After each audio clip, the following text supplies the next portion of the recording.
going live? I think we're live already. Welcome back to the Hank Strange Situation. Soaking your tools, Lifestyles of right. Locked and Loaded. Subscribe if you're not subscribed. Ring the bell. Thumbs ups, all that kind of good stuff. Pay no attention. Babyface is still on the lathe. He has not gotten over the lathe situation. So that's like heavy chat going on. But we're live. What? I got my milling machine working. I had to fix it. Yeah, that's what you said. Then I got a $1,600 bill from Haas. Did you call them and say, "Hey, I'm going to write a letter. I got to write a letter and stuff." Yeah. Letters are being written. Okay, can we see Jazz hands? Oh, Jazz hands. Before we move off of tools. Oh boy. Real quick. Okay, I'm not a criminal. I'm not a criminal. From what your engineer was telling me, the machines come fully equipped to do like everything, but it's locked away via software, and you have to pay extra to unlock the software. Is that true? If you want, for example, like high speed machining, yeah, a couple grand more, yeah. And all you do is put a number. Well, all you do is put a number in there, and boom, you got a high speed machine. It's so a scam. ridiculous. It's a scam. That's a total scam. They should. Sounds like Tesla. Yeah, no, totally. Haas should be with the machine. You shouldn't have to pay extra for it. Yeah. It's bullshit, is what it is. So, if you guys don't mind, can I please do the stuff that we have to do at the open? Like saying, I hope you got your big girl panties on. I hope you got your big girl late chucks in place. Yes, that's right. This is the Who Moved My Freedom podcast. It's episode number 372. Is the NRA a Ponzi scheme? Yes. Is it a Ponzi scheme? Can I say yes and then end the show right there? I don't think they're smart enough to be a Ponzi scheme. No, they're not. We're going to look up the definition of the Ponzi scheme. We're going to talk about that. Everybody, wait, does the NRA have like local representatives? Yes. Everybody needs to write to their local NRA rep and say, until LaPierre's out, I'm not voting for you. I'm not giving you money. Local is like friends of the NRA. Yeah.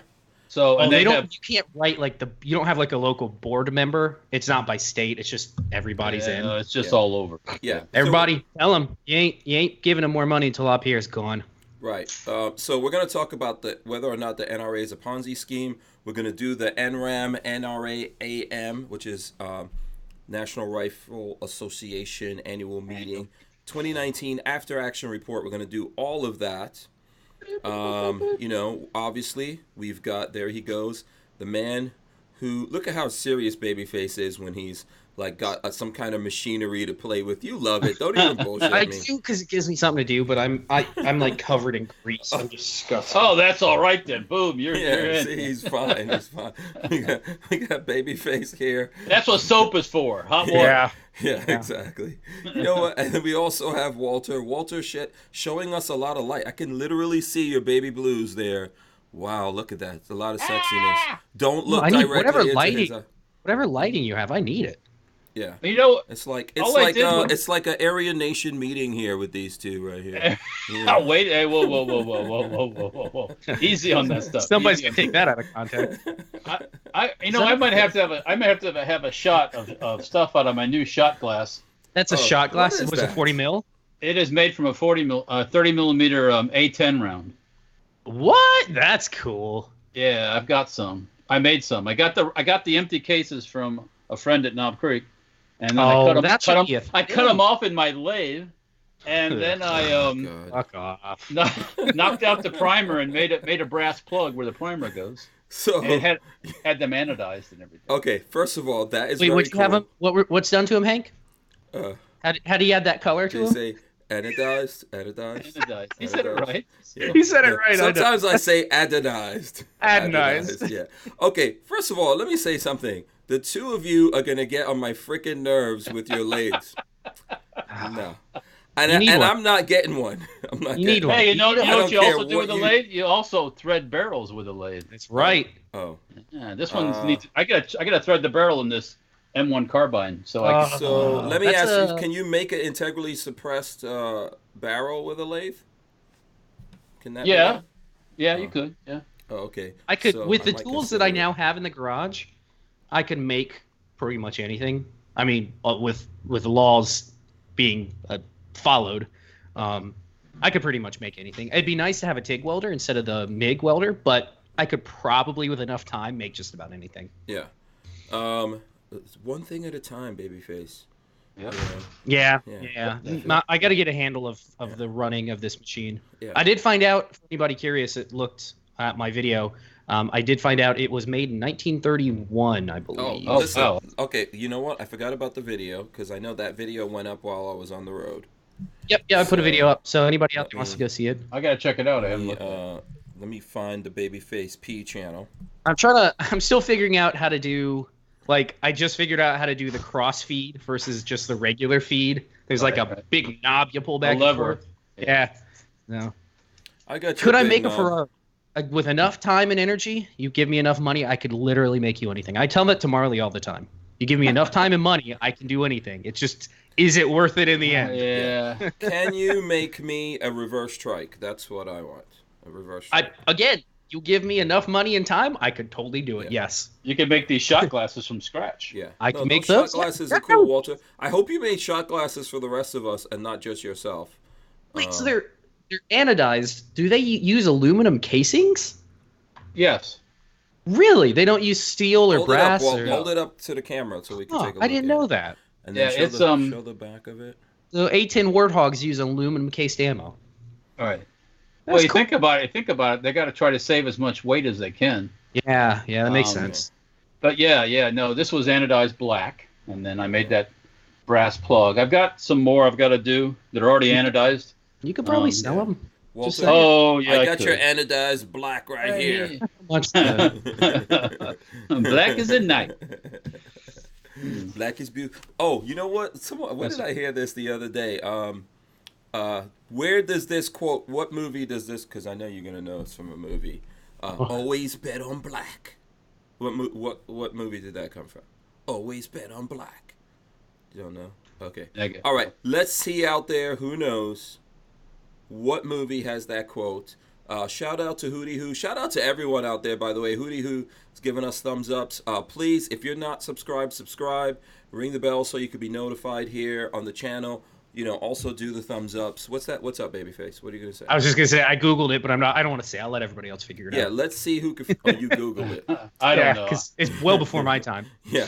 What's happening in Venezuela right now? Venezuela's it's melting down. Is it melting down? Supposedly pretty much. Supposedly the Cubans sent 20,000 troops there. What? And the Russians threw some troops there too, didn't they? Yeah. Well, you never know, but secretly. Sputnuts. They have some Sputnuts and Mr. FNH says Demolition Man, you're close. The first one to get it was Bricks. It looks like. Passenger 57? Yes. Okay. If someone said Passenger 57, it's Wesley Snipes in Passenger 57. And when they told him, Wesley Snipes is pretty militant. I don't know if he still is, but he was into guns and all that kind of stuff. And he wasn't into paying his taxes, I can tell you that. Unfortunately. Well, do you want to pay taxes? No, but I ain't going to jail over it. Yeah, I think. Listen, if you actually look into that, you'll find out that his accountant wasn't into paying taxes. That's always that's how. Yeah. Then the black man has to go to jail, and then the man kept him down. Yeah. Kept him down. So anyway, when they told Wesley Snipes that he didn't want to say that line, by the way. Really? Because he didn't know anything about gambling. I saw him talking about this. He was like, why is it got to be a black thing? So he didn't know that. But that became like a big line. He says that people say that to him all the time. And since then, he learned about like gambling and how, I guess, what is that for? Is that like the roulette table? Or? Probably roulette. I love roulette. So statistically, the white ball lands on the black man.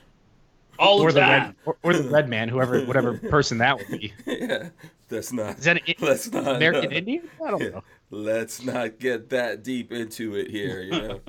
So anyway, so that was from Wesley Snipes. There you go. Shout out to everyone who knew that. Shout out to all the people coming in here. We're definitely going to talk about the NRA here. I'm going to tell you guys, and then we'll see what these dudes were up to all this time. One thing I noticed about the stuff on Instagram from NRA, it seems like it's all about the hookup. In what way? You know, people seeing people talking about, you know, meeting. Yeah. You know, I would agree with that. I would agree with that. I mean, for me, so I know that. So first of all, I went to the NRA because there was a company there, Accutech, which we're gonna. Oh yeah, tell me about this AK. What's up with that? It was kind of cool looking. They're working on an AK for me. I don't have it. It's still a work in progress. So hopefully I will get my hands on. Well, I did get my hands on it, and I have some pictures and stuff. Oh, I saw that. Everybody had their hands on it. Yes, there was a lot of people. Did you ask what forend they're using? Yes. Do they make that forend? Yeah, are they making it themselves? No. I have that somewhere. What forend that is? Yes, I do have that. I did look into that. So shout out to MW Tactical, by the way. I see him in the chat. And then everyone's having a conversation about that. But let me say this. So I went there because of Accutech. They're a new company coming out. They make a bowl barrel system for an AK. And one of the cool things about me going there and helping them is I got to talk to those guys, hang out with them, see what they're really all about. So they make a bull barrel system for the AK. They also, if you look at it, let me see. I don't know if I could pull up a picture on my phone. From the name, I'm guessing the bull barrel is for accuracy. It is Accutech, so I'm guessing. No, well, okay. So the owner of Accutech has another company called Accutech CNC. So you know, I mean, they should have called it, you know, Strange Arms or something cool like that. I mean, but you know, they didn't. I can't force everyone. I will get Walter. Eventually, I will get Walter to change the name of Safety Harbor Firearms to Strange Arms. We'll just keep working on that and see how that one goes. Okay, look, I'm sharing a picture here. So if you look, so this is their barrel. So it's a beefier, more robust barrel, right? And they've changed some things. So what is this thing right here in the middle that the handguard attaches to? It could slide up and down on there, so you can really pretty much put any handguard on there. The reason I asked was I really liked the handguard they had, like the one you took the picture with. Yeah. I thought it looked really nice. Yeah, and then also they put a Picatinny rail on where the gas block would be, so it's a more robust system. I'm gonna look up. I think Lola took the picture. A website? Yes, they do. ACUTEC. Okay. Yeah. So Lola took a picture of it. I'm gonna pull that up. So anyway. What you were saying, Walter, very true. I went there to do stuff with them, as well as other companies that I deal with all the time. That's one of the reasons that I went there. But I think as well, the biggest thing to me is actually seeing the people. Yeah. That like, there's a bunch of people that look at this show. And that's how I get like confirmation of there's actually human beings out there looking at my videos. And even the podcast, and there were a ton of people who look at the podcast and they don't say anything. They would tell me, "Oh, you know, I'm too shy to comment." On the, that's podcast. That's the reason to join in. Yeah. So I took pictures. I'll be throwing up pictures and stuff like that. Holy hell! This barrel that they have for the AK is exceptionally robust, I would say. My God. Yeah. Talk about overbuilt. By the way, once we get it, it's going to be the three of us torture testing that thing, just so you guys know. Oh, I can burn an AK down. Yeah. Or try, at least. We'll see if we can. Tell them to send it in 545. That's more fun to shoot than 7.62. Oh, but it's so... Yeah, Walter, here comes the purist. No, nothing wrong with 545. It's just ammo-wise. I mean, I do have probably... have like 3,000 or 4,000 rounds of 545, like 1,000, but I'm not going to burn it down with a 545. Yeah. So you're saying you're not. I also have 4,000 or 5,000 rounds of 7.62 probably, but look at this. Sorry, and we can burn that down. No worries. I don't know why. Yeah. So, let's see. What is this? That image is from Venezuela, from one of the forces there. Tell me if I'm wrong, but does that look like does that look like an AR-57 upper right there? Oh, wait a minute, hang on. Let me see if I could, go look at that. Let me see if I can screen share this. Oh yeah, it is. That's an AR-57, isn't it? Yes, it is. Oh yeah. It ain't no P90, I can tell you that. Oh yeah. Yeah. Yeah. Okay, shit just got real in Venezuela. Here's the real question, though. Who's supplying them with 5.7? Because that is not something you'd find in Venezuela. Just saying. Well, they have no money to feed the people, but they definitely have money for weapons. That gun has a very nice can. It's shooting 5.7. It's got a Trigicon. yeah, you know why? Because that's great for shooting people quietly. Oh yeah. Yeah. Let's be right up with this. You know, like a Ruger 1022 with a can on it. That's and they're also using German MGs. Who's supplying these weapons? Well, that's an FN Mag back there. Yeah. So, by the way, lots of people in here. Please, everyone, smash the thumbs ups for us. I see a ton of people in here. I'll try to go at like Greg98K, Brian Quick, Richard Hughes, Bricks, Mr. FNH, Gunpowder Beauty, Gibson Fender, Jafari H, Christian Grest, the Gun Snob, Fuzzed Forked. What kind of optic is that? It's a Trigicon MRO. Was that what it's called? No. It's one of those Trigicon optics. I can't think of the name of it. Yeah. Rafael Morales, Richardmondo. By the way, here, I'm going to throw up this comment from Richardmondo. So he just says hello. But Richardmondo is actually a gentleman that hails from the UK, Walter. You remember Richard? I think we had him. I don't know if we had him on the show before, but we've chatted with him. I'm trying to remember if he came on the show before. Bloody hell. He's British, but he's he loves guns, and he comes every year to America when he can get that visa to go to the NRA show. He's the guy that has all the patches. He has like a jacket with all the patches on it. You've probably seen him. He's been on I think Eric did a video with him. Lots of different things. So he's from England. He was asking about you. He wanted to know when you're going to be in England. You could always. You could always. I will be in England. I will be in England on the 29th, but only for a day or so before we head across the Channel to France. But I'll be back in England on the 10th. Okay. So and then through the 19th. Yeah. So are you going to do a meetup for the people, for your fans? I could probably get Richard to show up. If one person shows up in England, Walter, that's a party. I tell you where I will be, where there will be a party. As I will be at wartime. The museum. I'll look up. I'm going to a rally on the weekend that we get back, and there is a beer tent there. So there will be. Last time there was a beer tent. We all closed it and staggered out. So okay, I understand. At 3 o'clock or 2 o'clock in the morning. So yeah. So wait a second. Okay. It's going to be you that I know. Is Sean also going? Yep, Sean will be there. Anyone else that I know? Babyface is not going. You're not invited, Babyface. Nope. You can get a ticket and come on down, I'm renting a house that'll be sleeps 4 people, but for the most part, only be 2 people in it. Why can't we fly in the Safety Harbor private jet? Why do we got to get a ticket? I wish, yeah. On the Safety Harbor 747? Yes. Yeah. Just spray paint over the Trump. Yeah. The Trump plane. And put Safety Harbor on there and jack the plane.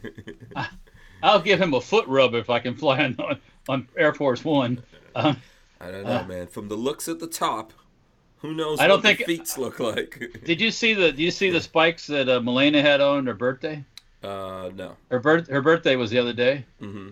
She had on these red spike heels, man. It's like, woo. Really, really. Okay, you're going to have to find a picture and show us. Yeah. Mr. Saving the Day is out there. Armament and Axis is out there. Adam Jimenez. Dan Hates You. Saving the Day says, I'm here, mainly listening. So there were a lot, there's a lot of people that look at the show and come on when we're live and stuff like that, but they don't comment. They don't say anything. Ron and Ron is out there. If anyone needs a shout out, let me know, because I know there's a bunch of people. I see Fash Tiff, Christopher P, everyone out there. So smash the thumbs ups. Let's see if we can get to 100. We can make it happen. Okay, so let's try to go here step by step with this NRA thing. First of all, do we need to go over the definition of a Ponzi scheme?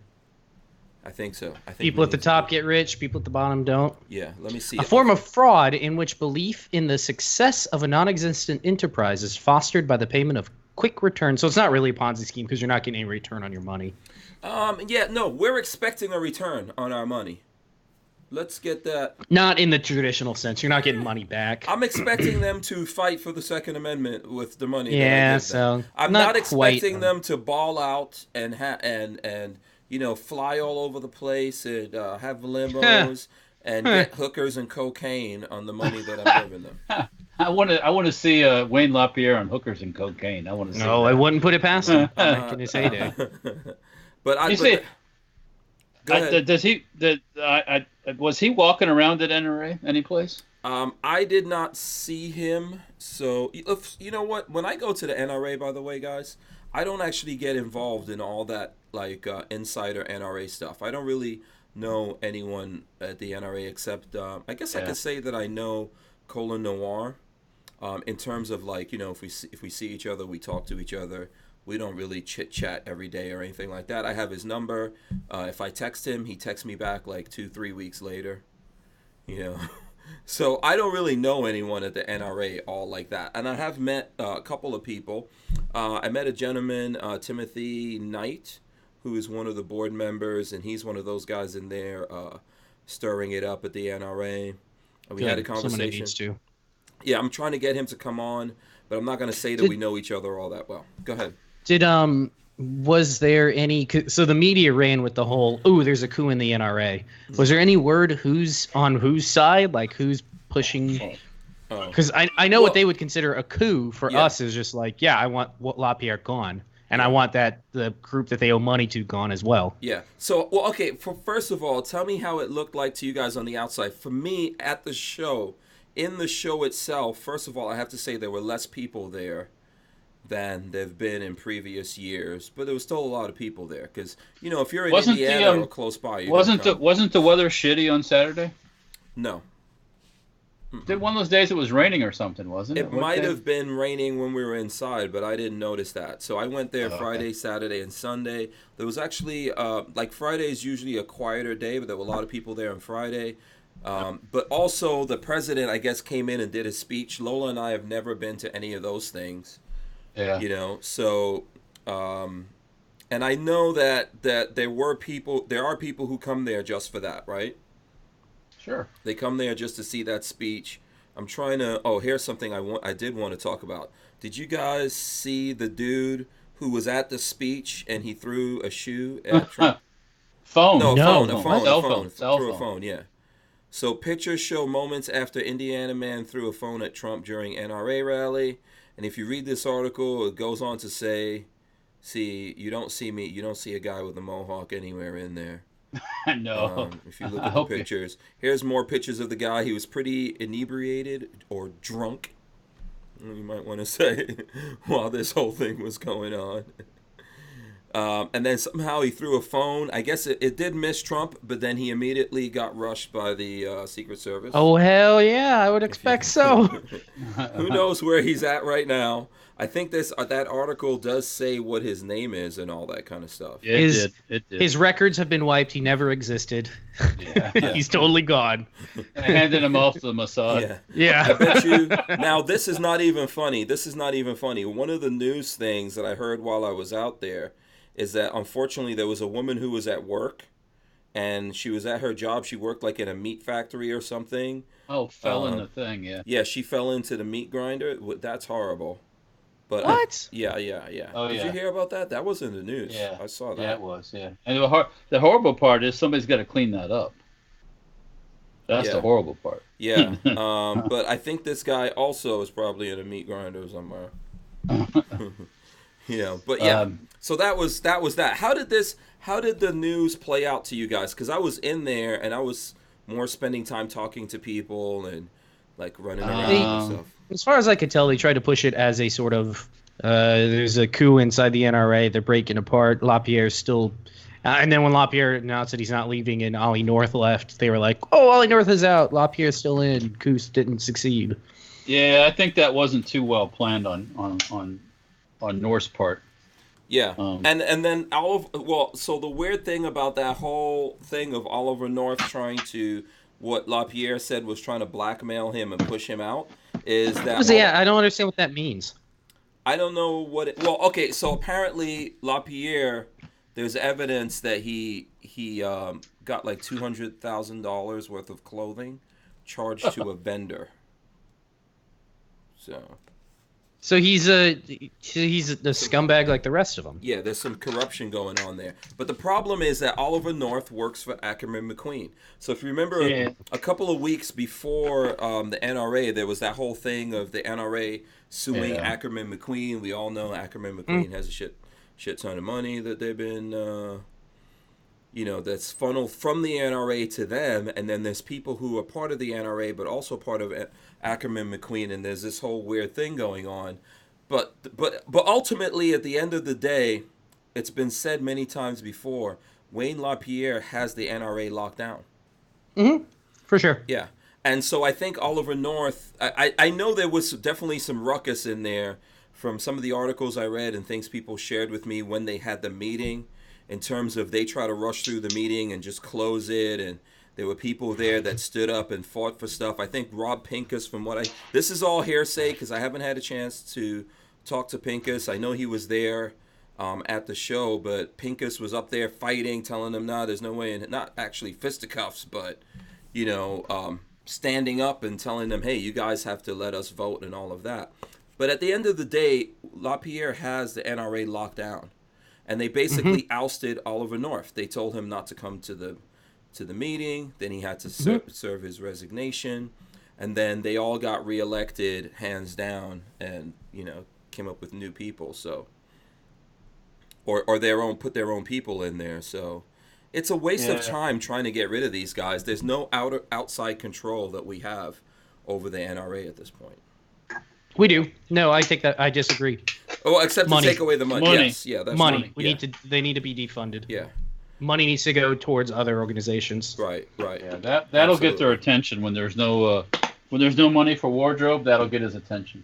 Yeah.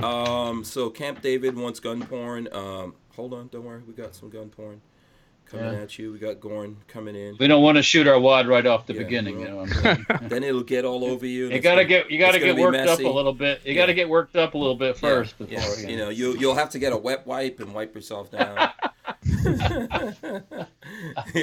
So anyway, I think basically LaPierre has the NRA in lockdown, man. I don't. See... Now there's, I haven't read all of. I mean, obviously, if you probably start reading the rules about the NRA and how elections are held and all that, they've got so many board members that there's no way that they're all going to agree to get rid of somebody. Yeah. And like I was saying before we started, I'm kind of disappointed in some of these people because they're such rah-rah folks for NRA that I guess I don't think they just lost sight of what's really going on. Yeah. Ted Nugent's one of them. All I saw coming out of there was how great the NRA was. Yeah, rock and roll. It's like, well, if it's so great, it ain't that great, Ted. Come on. Yeah. Listen, and I think that in everyone's way, everyone kind of likes Ted Nugent, but I know you were saying this before we started, and I agree with you. Some of these other people need to stand up. With Oliver North, I wasn't impressed by it because he works for Ackerman McQueen. How about someone else in there?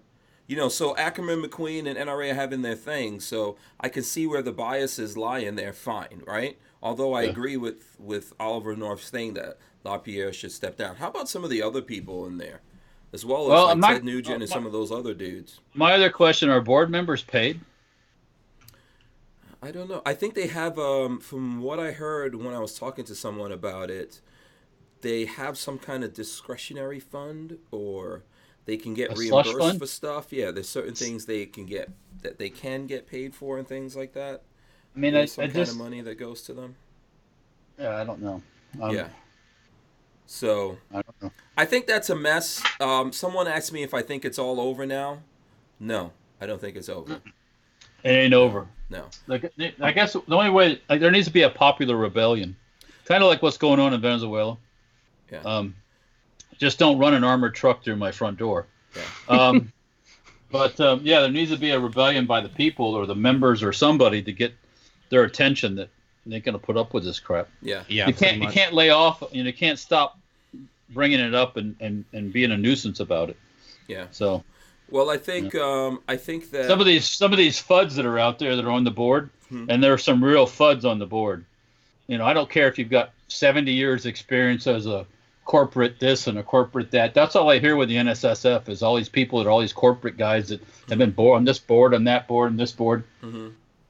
But in the end, they don't do anything productive. They just go from board to board. We need to get some of these people.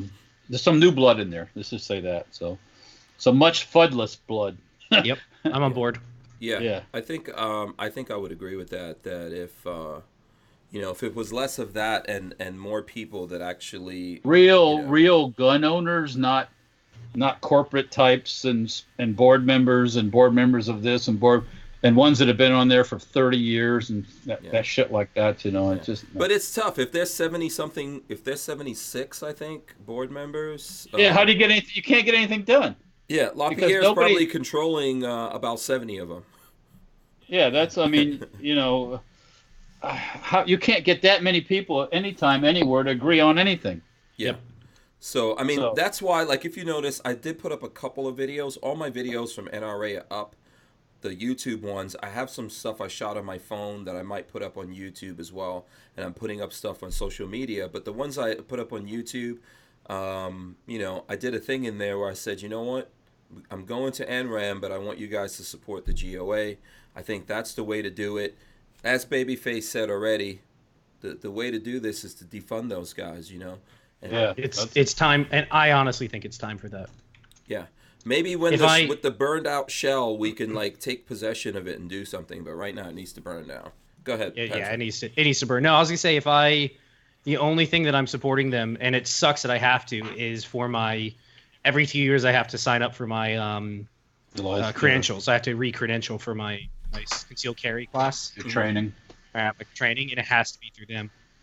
Other than that, I'm no longer a member. I found out that I didn't have to be a member to be an NRA instructor, so I canceled my membership. Yeah.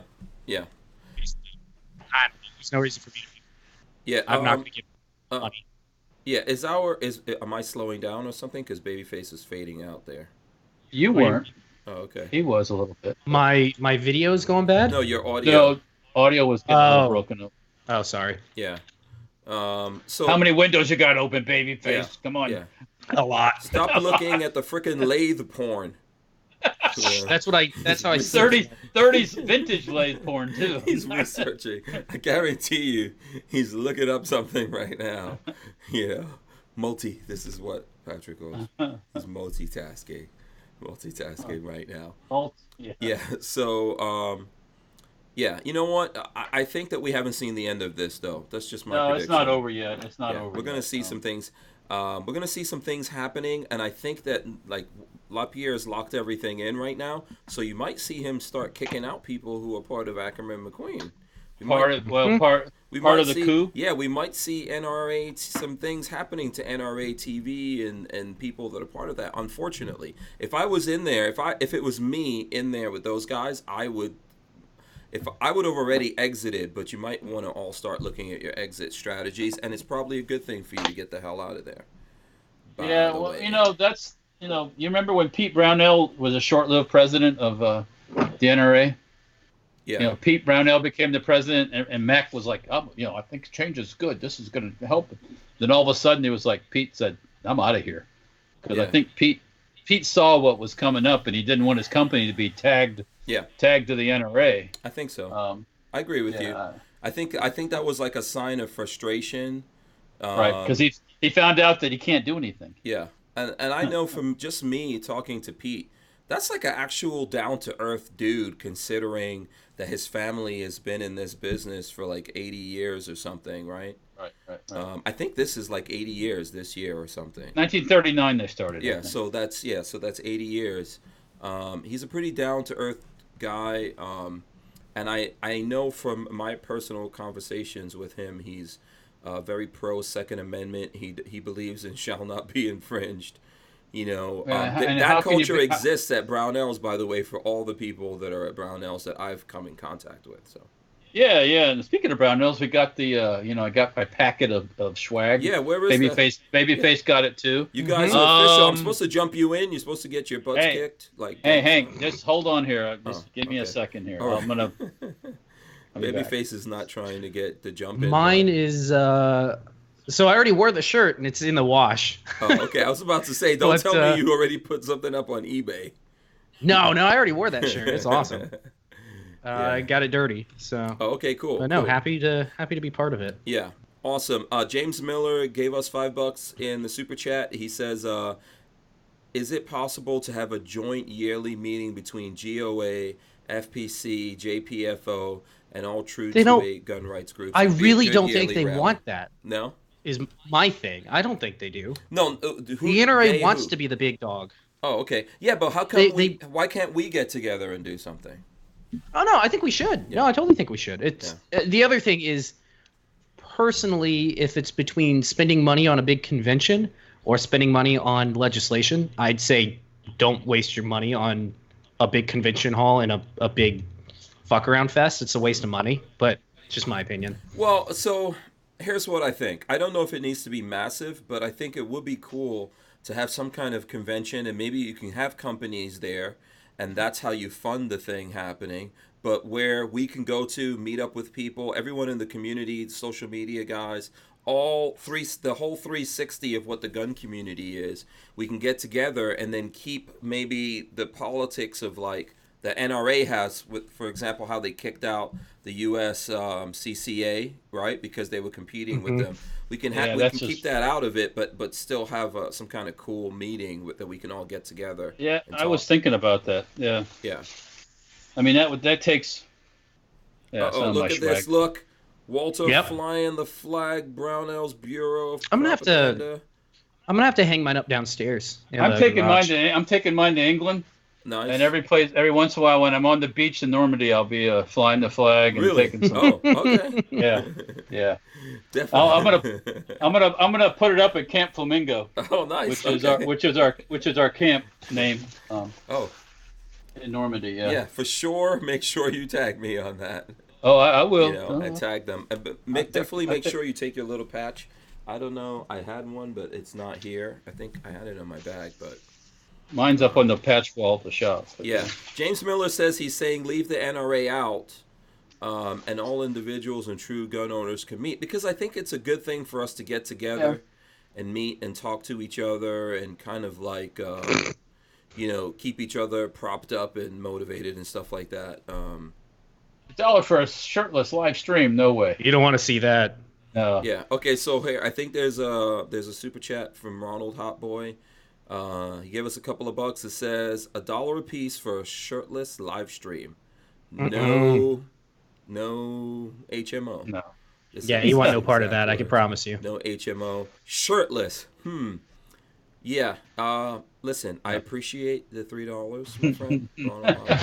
It's very nice. I can't speak for Walter and Babyface, but it's going to take a little bit more than $1 for me. You're going to have to make it rain.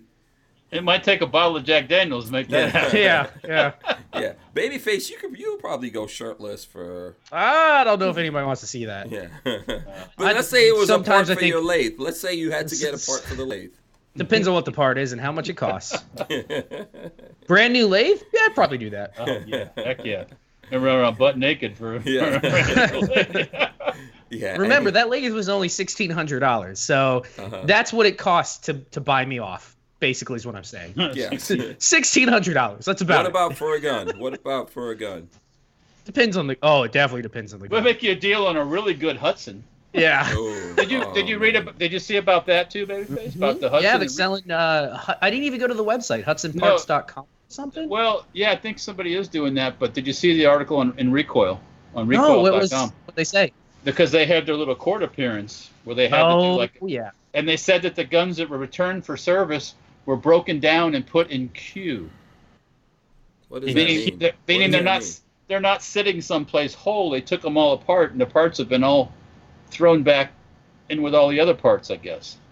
Oh God, that's going to be a mess for them to figure out, because that's somebody's firearm, and that is somebody that's in somebody's name. You can't just make it go away. No. No. So And at you least can't make the serial number go away either. no. So at least these That's poor a travesty. people. Yeah. I don't feel sorry for the Hudson people at all, to be honest with you. They're doing stupid shit like that.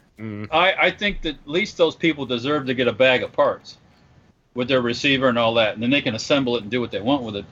And you can't tell me that doesn't exist. That's bullshit. So. Also, HudsonParts.com Excuse me, sorry. is where they're going to be selling all the parts through. KE Arms put out an email. Let's see, when was this? On the 23rd, so last week sometime ago, saying that they're going to be putting up their parts as well on HudsonParts.com and selling everything through there. Oh, they should. Yes. Yeah, that's. So they should get a return on their money. But what about the people? Yeah. So what about the people though that had problems, sent their guns into Hudson, that's what Walther and then just Hudson, said. they disassembled them. Obviously, how do you get that back? You have to get it back. Somebody is going to have to audit every receiver in there, find the serials that belong to people, and return them. Return them, even if it's just a receiver. They have to return the receiver. Yeah, I mean, that's not theirs. Yeah, it's not their property. That was put in their books probably when it came back in, but that's not their gun. I mean, it's hard to say if they're just planning on, like, did they just think that they would all they would do is wipe their hands of it? Like, it doesn't work like that. I don't know. Richard, my guess. Go ahead. Just say, my guess is they realized they were going out of business. They said, "Fuck it, we don't know what to do," and they just said, "Well, we'll wait for the lawyer to figure it out." Technically, if you send me a gun and I stick it in my books, it's in my books. So, it's in my books. Like if somebody orders a gun on the internet and I'm doing the transfer and I put it in my books and they never show up, I got a new gun. Yeah. Well, how can you? So how can those people demand their stuff back? Well, that's going to be a legal thing probably, but there's not going to be any money left with those guys, unfortunately. No, there's not going to be a pot to pee in. So Richard Hughes gave us $5. He says, "Shirtless. I have peril sensitive glasses on." Peril sensitive glasses. I've never heard of that one. Is that like a Marvel thing or something? What is that? I don't know. By the way, I did not see Endgame. I haven't for anyone out there. Babyface, you? What about? Did you see Endgame? No, no. I was bad though. I read. I'm not a movie goer. Don't get mad and beat somebody up. Lord, I'm not going to spoil it. No, I'm not a moviegoer, so I went online and found a full write-up of the spoilers and just read the whole thing. Wow. Because I wanted to know what happens, but I'm not going to go pay $20 to watch 3 hours. 3 hours. Yeah, that's the other thing is I cannot get myself to focus for 3 hours. Patrick is that dude. He is that dude. I can't sit for 3 hours. It's just impossible. He doesn't want to spend the money. He doesn't want to sit there for 3 hours when he could be at home with his lathe, rubbing it gently. Basically, yeah. Totally. So he goes. Why waste 3 hours when I could be like making something for 3 hours? Yeah. Dan Hates You says Big Daddy Unlimited had the Hudsons for $800 last week. They keep them for $800. Sorry. Yeah. Well, we've seen like the best deal we've seen is $500, right? Yeah. It didn't last though. Once that got out though, that they pushed it back up. So. Yeah. So yeah, I think if you get a good deal, I don't know what's going to happen right now. Maybe just wait for all of this to get out of the news. And Gun Doctor TV says Batman dies at the beginning. I'm not even. Did anybody watch Game of Thrones last night? I did. 2 nights ago. Here's another. Let me throw another question up. Should I eat some spaghetti and meatballs? Right now? My wife just asked me this. Yes. Yeah, that is a messy meal for on camera. Yeah. I know. It's going to be like slurping and... Yeah. So therefore, we're saying what, Patrick? We're saying yes. No. Oh, you're saying no? Okay. Okay, I say yeah. Why not, Walter? It might be good television. Or whatever this is. It might be good internet. I don't know. I guess, yeah. Snake Doctor 78 says he's with you. He's with you, Patrick. He has no time. Oh, food has been delivered to Walter. Yeah, I just don't have the time. You're going to have to show us, Walter. There you go. It's not true. You got extra cheese on it. I just don't want to take. Can you see the steam coming off of it? Yes, a little bit, the steam. Hold it up a little bit. Good. Hold it up a little bit higher so we can smell it. Oh, yeah. Smell spaghetti and meatballs. Smell-o-vision. Yeah. What was that, Patrick? It's not that I don't have the time. I just don't want to take the time. That's what it comes down to. Marley was lucky that I sat and watched Game of Thrones with her on Sunday because I had other things I wanted to do, and I actually got caught in enjoying it. But she was really lucky because normally I won't sit and watch that either. Yeah. So I think I see Richardmondo saying that he's up for flying out here. What is this? I'm up for flying later this year, or start of 2020. Yeah, if you're able to come to Florida, we'll work something out. We'll get together. We'll show you some freedom, the American style freedom. What are you volunteering me for? Richardmondo, you got to be nice to the Brits when they come. Yeah, That's definitely. The guy that I was saying, the British guy. Okay. That I was saying that's. As soon as my English friends come into town, we always go machine gun shooting. By the way, I don't know if you guys are seeing this, but I'm throwing up the Olight. We have a code Hank10 for 10% off at Olight. Yeah. So now obviously Olight has these flash deals going on, right? And right. If you guys scroll back, you could probably see that, or if you look at the live thing, you could see it. But I just threw it up there. So there's the flash deals, and there's one that's actually coming up that we are going to talk about. But if there's not a deal going on, the code Hank10 gets you 10% off of their stuff. I think it's cool. Olight was at NRA, and I went to a meeting that they did where they were showing off upcoming lights and things like that. They had a question and answer thing, and there were folks there that are into Olight, including other content creators. So, and I have something. Fastif says, "Didn't we fight a war so we didn't have to be nice to the Brits?" No, but he's this a pro gun dude, man. He wants to come to. Can you believe? He's kidding. He's joking. I know. A guy in England. These are my friends, man. These are my buds. Yeah. You got So hold on. Jafari H gave us a couple of bucks. He says, "Shirtless meatballs." Oh, there it is. Hold on. Where is it? Shirtless meatballs? Shirtless meatballs. Shirtless meatballs. Let's see. Oh, neckbone. Are we getting neckbone? Is this what's going on? You see, you got another tip. Come here. You see the $5 you just got? No, hold on. Let me throw that up. Gibson Fender gave us $5 for a box of treats for my second favorite dog. #neckbone. There he goes. There you go. How's he doing? Oh, he hates it. Oh, he hates Yeah, he's this. like, dude, what are Look you at that doing? face. He's like, please don't do this anymore. This is a violation, dude. Oh. Okay. Thank you for that, Gibson Fender. So, yeah. Neckbone doing good. Doing good. He's doing great. No, oh, God, he's back to normal. Completely back to normal. Yeah. Chewing on toys, pulling on things. Like, doesn't even bother him at all. It's crazy because if we got our teeth removed, it would drive us nuts.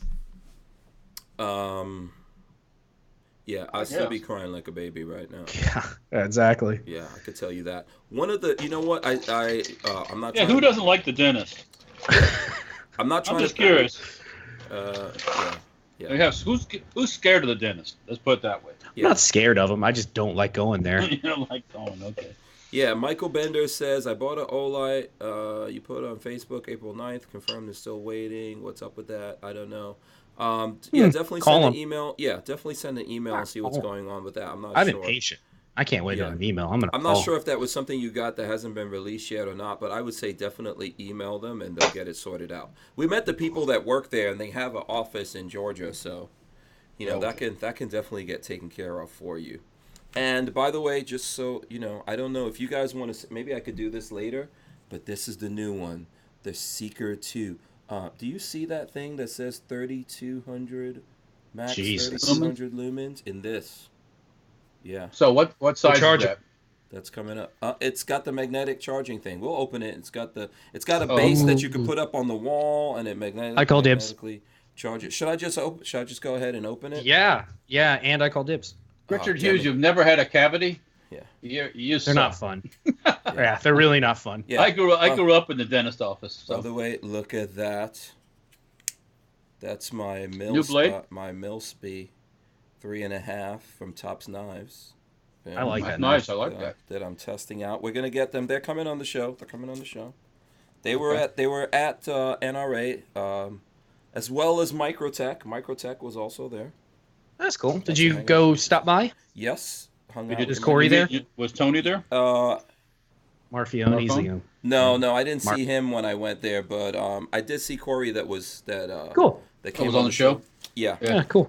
Yeah, he's gonna come back on here at some time. And then Lola found a Microtech that she really likes. Let me see. Okay, I know we're UTX 80. Yeah, we're kind of jumping around, but let me see if I can find a picture of this. It's a UTX. 85. It's a UTX 85, but it has the button on top instead of button on top.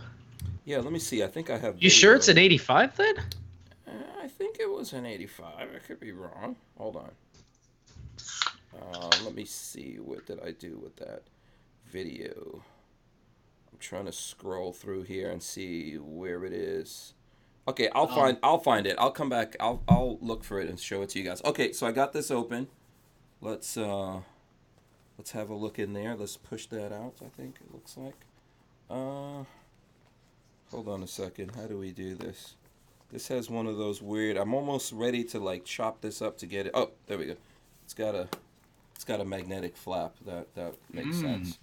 There you go. So, and we will remove the yellow warning label.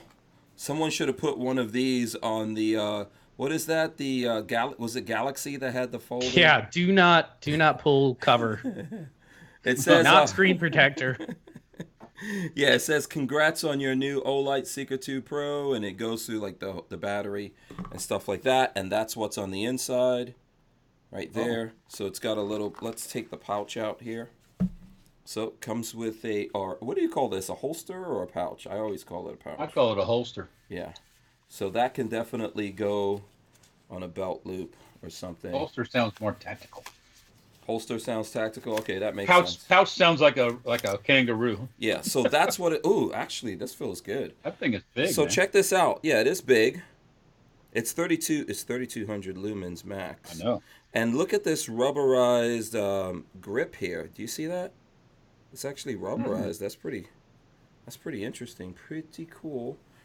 Okay, obviously it's not going to work because you got to take. I'm sure you have to take that top off.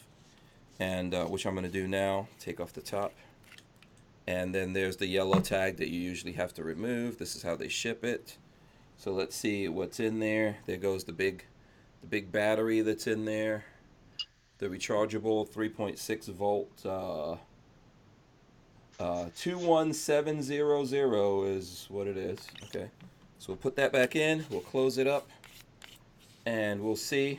Maybe I'll get Lola to come in and I'll put the light on. Let's see. Ooh. What? Wow, that's like white out. You just blew my camera up, man. Yeah. So yeah, I don't know if I have it all the way up. I'm cycling through right there on it. So let's see. I tell you what, my little bitty light that I got, my little old light, when I go out in my backyard at night and get it on full power, the whole freaking backyard is lit up. Yeah. How many lumens is that one? What is this one? This one's the Baton 2, the S1R Baton 2.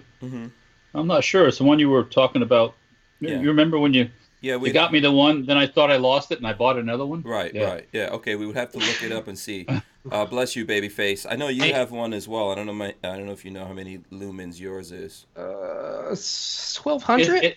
It's bright ass lumens. That's what it is. It's a lot. Lots of lumens. And the thing about it is, I think that's in the center of wherever you put it, which we can't see right now because we do have studio lights on in here and everything. I'll try to make it like another video. This is just the unboxing video, but this feels really good in the hand. Really does, and it's knurled. I don't know if you guys can see that up here. All right, there we go. That's the back of it. All right, let's look at what else is in here. So there's two other boxes. Let's see what this is. This is okay. So in here basically is the cable. So there you go. That's the USB charging cable that you can use with that. That comes in there, and then I think this also has. Let's see what's in this. Okay, this looks like it's the base that you could put it up. So let me see if I can get this out here. Kevin Sneed says 900 lumens on the SR, the S1R. Yeah. So do you see this here? This you can mount wherever you want to, like under a kitchen cabinet, on the, see there's like two, oh, there's like looks like there's some 3M tape behind here, but you could also put some screws through it. So you can mount that, and then I'm guessing that you could connect the charger, so then you have a base, right? Yes. You have a base for charging, so when your devices come along, boom, you could just put it up there and charge it. So cool. There's going to be a sale, I think, coming up this weekend, probably Friday or something like that, and I'll make a more detailed video out in the darkness on the Hacienda with that, so you guys can see it. But I figured I'll just throw that up there since we were talking about it, and I have it here. I need to do something. But the point I'm trying to tell everyone, if like when these flash sales aren't going on and you just want to buy something from Olight, you can use the code Hank10 and do what you got to do. So there we go. Oh, and you know what? I could also pull up the stats for people out there on that. Let me do that so that you can all take a look at it. Those meatballs must be good, Walter. So here you go. Olight Seeker Pro 2. It's right now. The map price on it is $139.95. There's going to be a sale. I don't know if Lola is out there and she could tell us exactly what the sale is going to be on that when it comes up. And this particular one has like all the gear you need to put that stand up wherever you want to, and then it's going to charge other lights that you have when you set that up. So let's see. So beam distance 820 meters. The beam distance, 250 meters. Maximum performance, 3200 lumens. Magnetic USB charge base. There you go. All right, it's pretty cool. I'll do some more stuff on this later on. Okay, was there anything that you guys saw coming out from SHOT Show from like myself or NRA? You weren't looking at any guns. Did you see that Henry came out with? You said SHOT Show. Did I say SHOT Show? I meant yes, you did. I meant NRA. I know you're not down with the NRA, but you know. It's the people's SHOT Show. I'm tired. Yeah. So NRA. Did you guys see anything? Henry Rifle came out with a side gate. So now Whenever you get one of those Henrys with the side gate, I totally call dibs. I call dibs. I want one so bad. After watching that, I was like, "Damn, I really want that." Get rid of the hole in the tube. Yep. The hole in the tube. Wait. They still have a hole in the front of the tube? Yeah, for loading the side to the mag tube. Mm-hmm. They still have a hole up front? Yeah. Well, there's a tube. That's weird. Well, yeah, but the old style, you would take that in. You pull it out, you slide around it. The slot is still there. Oh, they need to get rid of that for sure. They need to get rid of that. Okay, why don't you like that? I'm confused on what. Because what do you do? Need it. You don't need it. It's not necessary. Oh, okay. Are you a FUD? Come on. Oh boy. Are you Hoisted by my own petard. There was someone that gave us something here, and I guess I was talking and I went right through that. Did I miss someone out there? Babyface? I don't think so. Yeah, see if you missed it. I wish. Yeah. On the Henry rifle, I wish Henry would make a model that's just a plain model. What do you mean? Not with fancy laser engraving and all that stuff. Just a plain. Not even all polished up, super polished. Just a plain, cheaper model. Let's say that. Oh, okay. But instead of $900. Like no frills, you're saying no frills. Right. Okay, so like the no frills, what are we getting rid of? The wood, the brass? No, you can go wood, but just not as nice a wood. And, $900. That's what I'm trying to get away from. Mm-hmm. Okay. That's a lot of money for a lever action rifle. Yeah. Okay. I mean, are you gonna take it out and shoot it, and tromp through the woods with it, or are you going to look at it on the rack? I mean, I like looking at racks. I would get out. That there is that, but you know what? Listen, but I'm gonna shoot it no matter what. Well, I know, but I mean, you're going to use it like go hunting with it, and go through the brush and I know they have the that stainless steel model, the all weather, but it's not it's not lower price for being stainless steel and stuff like that. So but that's fine. Yeah, Hobomat gave us $5. He says, It is a smaller version of R50 with same LED and better battery. The charger works with all the smaller lights like M2R, but they deleted strobe mode. So there you go. Hobo Matt knows his business. There you go, man. Hobo Matt. Yeah. I'll do a video with it out on the Hacienda so you guys can see what's going on with it there. Yeah, okay, so Henry came out with side loading, which everyone's been asking for, but they did, I think they did 30-30 and some other weird cowboy action rounds, so... 30-30 in the side loading? Yeah. Yeah. 30-30 is awesome. That's traditional. That's traditional. Yeah. And then they did 35 Remington or something like that. I forget what one of those weird... 35, 58 or some kind of... Yeah. Yeah. What about, do they do 357 mag? No, not that would yet. be what I would but choose. I'm assuming, that'd be what I pick. I'm assuming they're going to do all... if this takes off, right... I think they're going to do a bunch of different options. They'll probably do all-weather. They'll probably do a mare's leg. I'm sure they're going to do all the calibers. You do a search for Henry rifles, and yours is the third video in the videos section about the all-weather 4570. Very nice. Thank you for everyone for checking out the video. By the way, excellent. I posted up a video today on YouTube/Hank Strange, about Gunstreamer and the fact that we're on Gunstreamer and the fact that I'm removing videos that YouTube is demonetizing, because when they demonetize... Throw them up over there. Yeah, they push it down. And there's some videos I removed that had 70,000 views. But they did that to it, and once they do that, it suppresses the discovery of the videos. So right now, in the Gunstreamer banned on YouTube playlist, there's about 42 videos, but there's maybe 100 other videos, or more than 100, that we took down before we went over to Gunstreamer, so Gunstreamer wouldn't have pulled it over there, and I've got to do that work to get it up. To get that video up, not to get it. Actually get it up, but whatever. On the lever guns, once you go 4570, you'll never go back down. 4570. I mean, I have a cartridge. Yeah, I have the 38 357 gun. Yeah, but it's a Rossi. I like those. Yeah, they're cheap to shoot. I mean, yeah, 38's cheap in that respect. Yeah. Mm-hmm. Yeah. That's a good question. What's my favorite round on that? I would have to... 4570 is cool. It's cool. It's a big... Depends on what you're using it for. Killer. That's a dinosaur killer. Yeah. If you're just going to be shooting, 38 357 is a good one, because you can get... even if you aren't an expert loader, you can cast and load up 38s for next to nothing. Mm-hmm. Oh, yeah. Yeah. So you would say that is the better round? Just for shooting. For, plinking with. For a plinking one... That's what I would do. Okay. If I were buying for hunting, I think 4570 would be high up on my list, because that's a hell of an ass kicker. Okay. I'm trying to think of what else was new other than let's see. Oh, go ahead. You showed the pictures of the Derringer from Bond Arms, with the Bond Arms. The real thin Derringer. Oh, the thin Derringer. Yeah. You know what? Yeah. I'm going to throw that up here in a second. I like that. Let me see if I could save. Lola sent me that picture, but I've got to flip it, I think.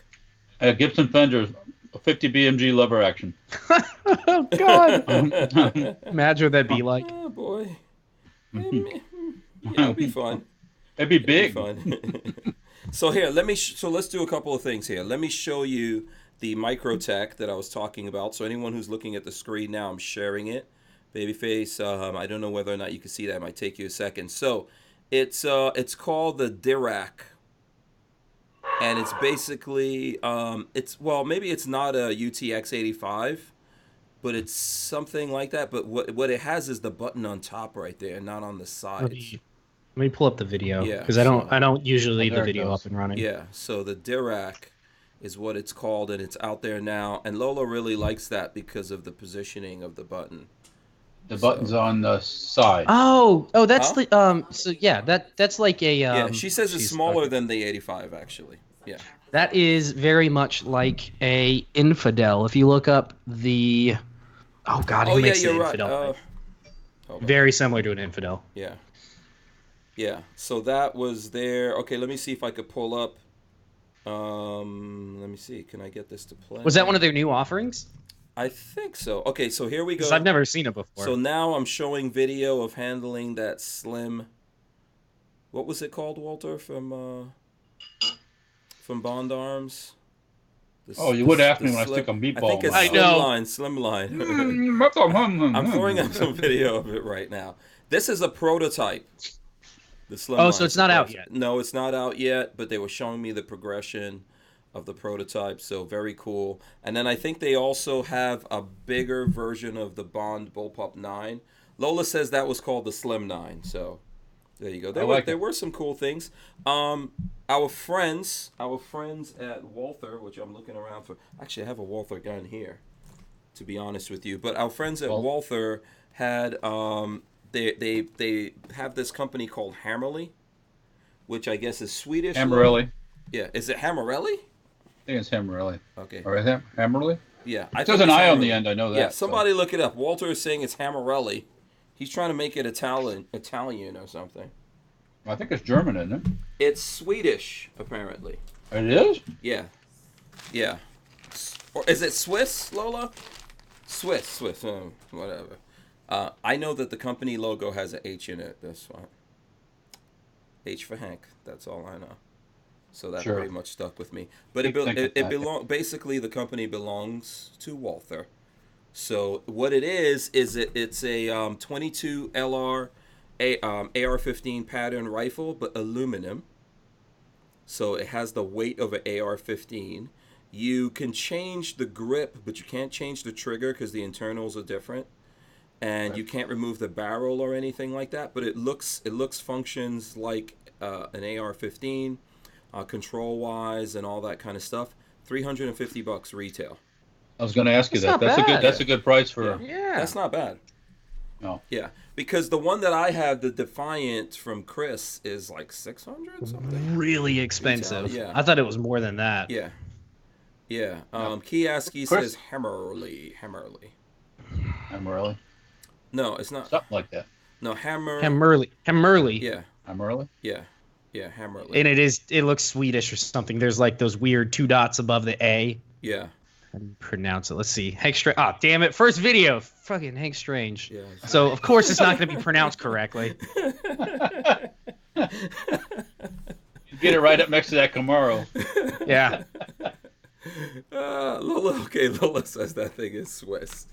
Okay, it's Swiss, not Swedish. It's the Swiss that do the dots, right? I don't know. You guys and your dots. Yeah, is Babyface looking at the video now? I was going to say something bad. The Indians do the dots, not the Swiss. Oh boy. Let me see. I'm trying to see other cool stuff that was there. Okay. I'm gonna throw this video up on the screen. Let me see how this functions. Okay, guys. So if you're looking at this now, I am looking at it's called the Icon from Cabot Guns. It's basically, it's about a $5,000 plus 1911. One monolithic block of stainless steel they carved this thing out from. So there's no crazy bejeweling or anything like that. No meteorites, nothing like that? No meteorites, but it is beautiful. So we're coming in closer. Wait, who made this? Cabot Guns. I would buy this gun. I would totally drop $5,000 on this.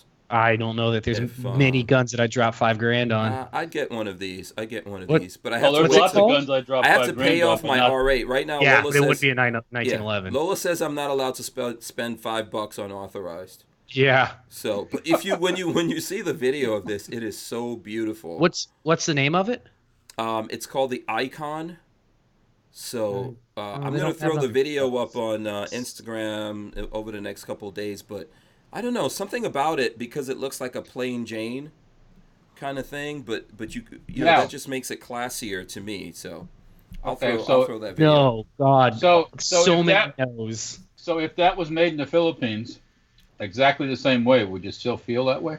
No, I wouldn't. Because have you ever pulled the slider on Cabot Guns or pulled the trigger or? That's way out of my. That's way out of my league. For 1911s, my Colt, my Series 70 Colt, you pull the trigger, it goes bang, it works great. It's ugly as hell, So That's okay, what a I'm gonna. 1911's supposed to.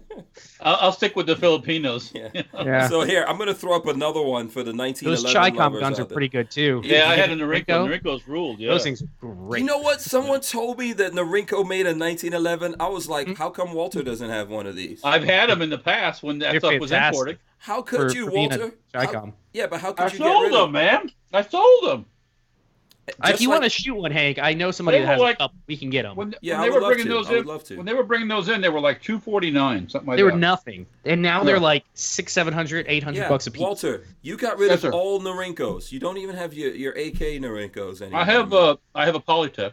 You have okay, all right. I'll give you. I I'll give you sold credit. that stuff. It was money, man. Yeah, Okay. yeah. At one time, I was a gun dealer with no guns. Yeah, That was a good investment. Yeah, but you're denying me of making YouTube videos. I'm not denying you anything. So check it out. Check it out. I'm going to show another one. This one's called the Draco.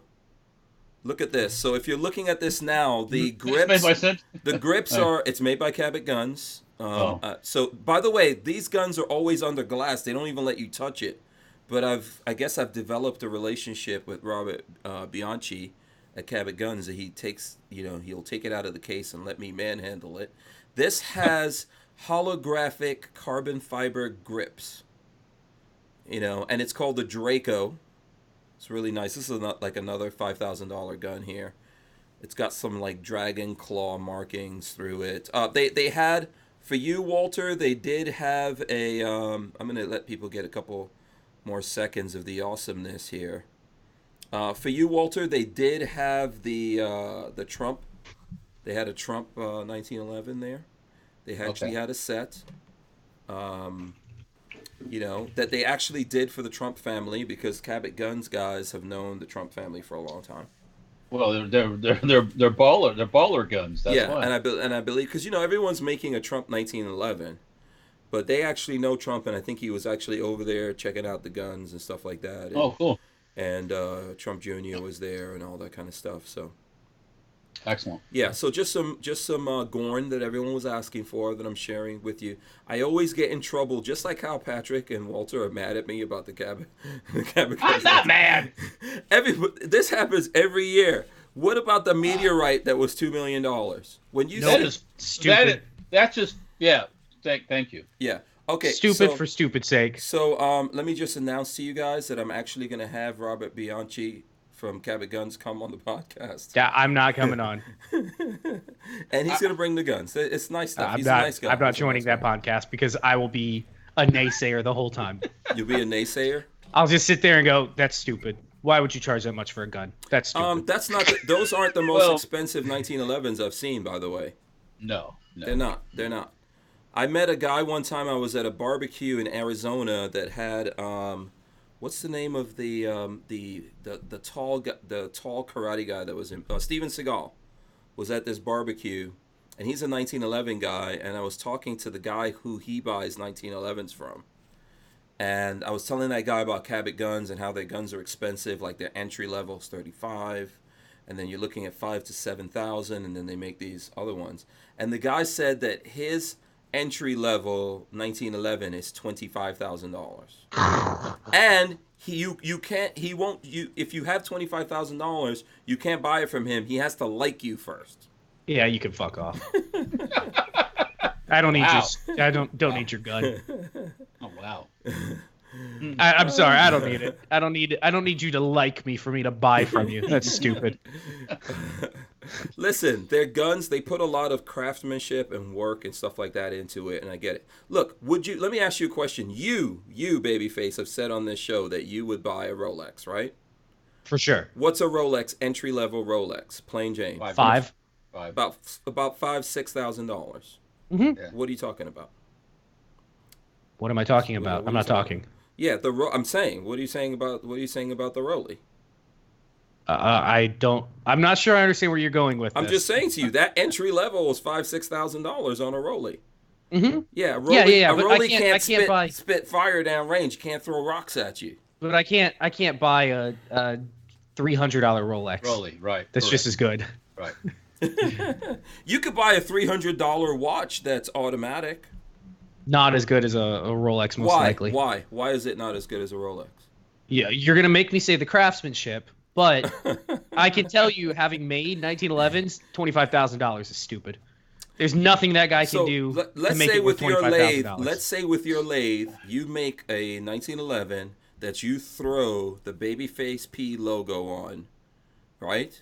And you custom made it. You wouldn't be able to afford it.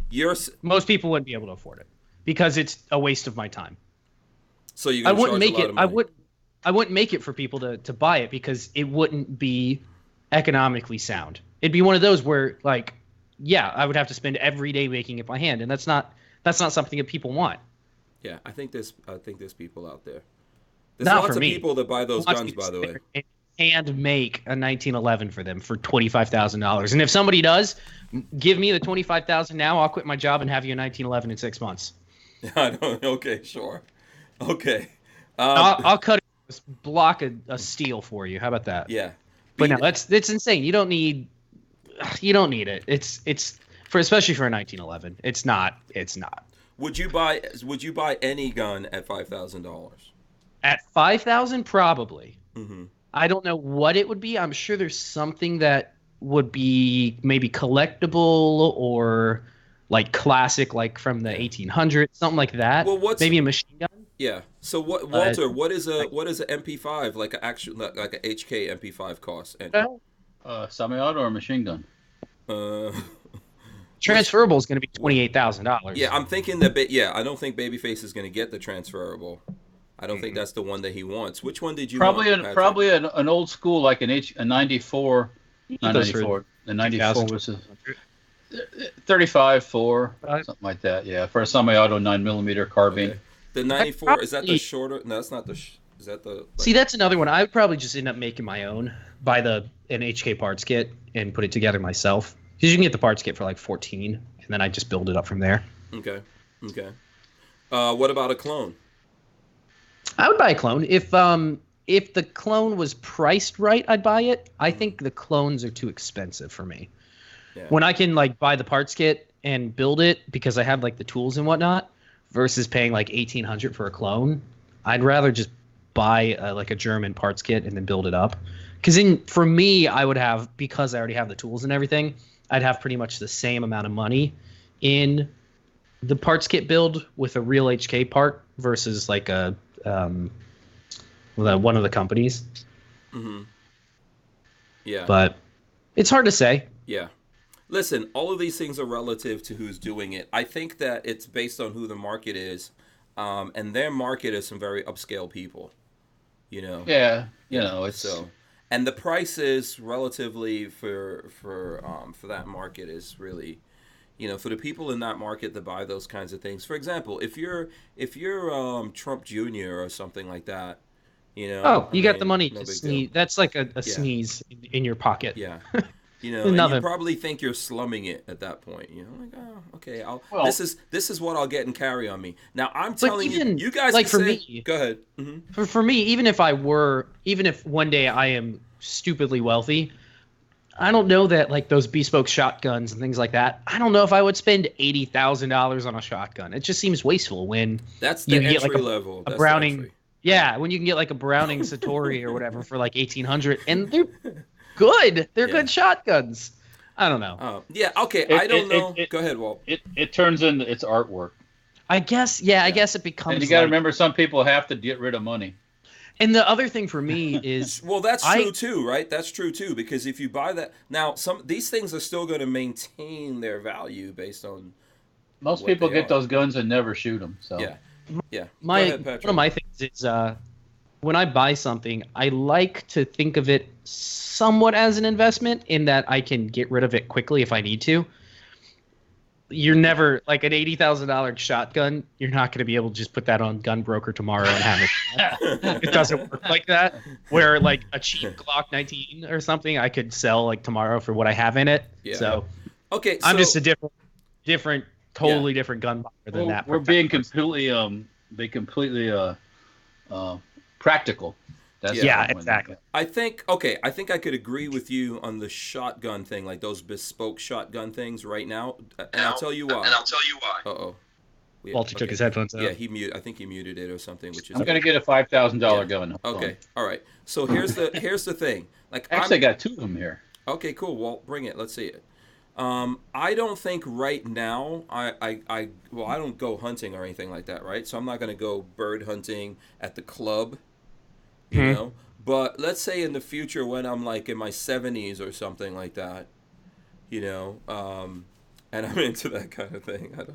I don't know that I'm gonna be into it, but I think those dudes that go bird hunting at the clubs and they roll up there in their Rolls Royces and, you know, they have lunch at the club and then they go out there. I don't think that 90, 100, 200,000 on a shotgun's a big deal to them, because of how they roll. So I think all of that's relative, you know. And it's just like us, right? So we think that a Glock or a handgun that we're gonna carry at $500, that's decent. And there's people who look down on that, and there's people who think, oh, that's really expensive. You know, so. I sort of, but there's also a point of diminishing returns.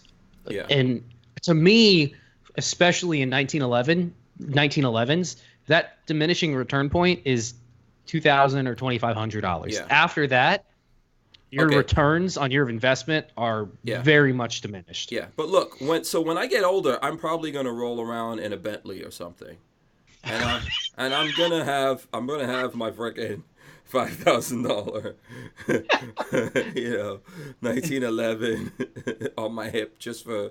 Man, you know, just for Lola know this yet? No, I know, right? She has no clue about that.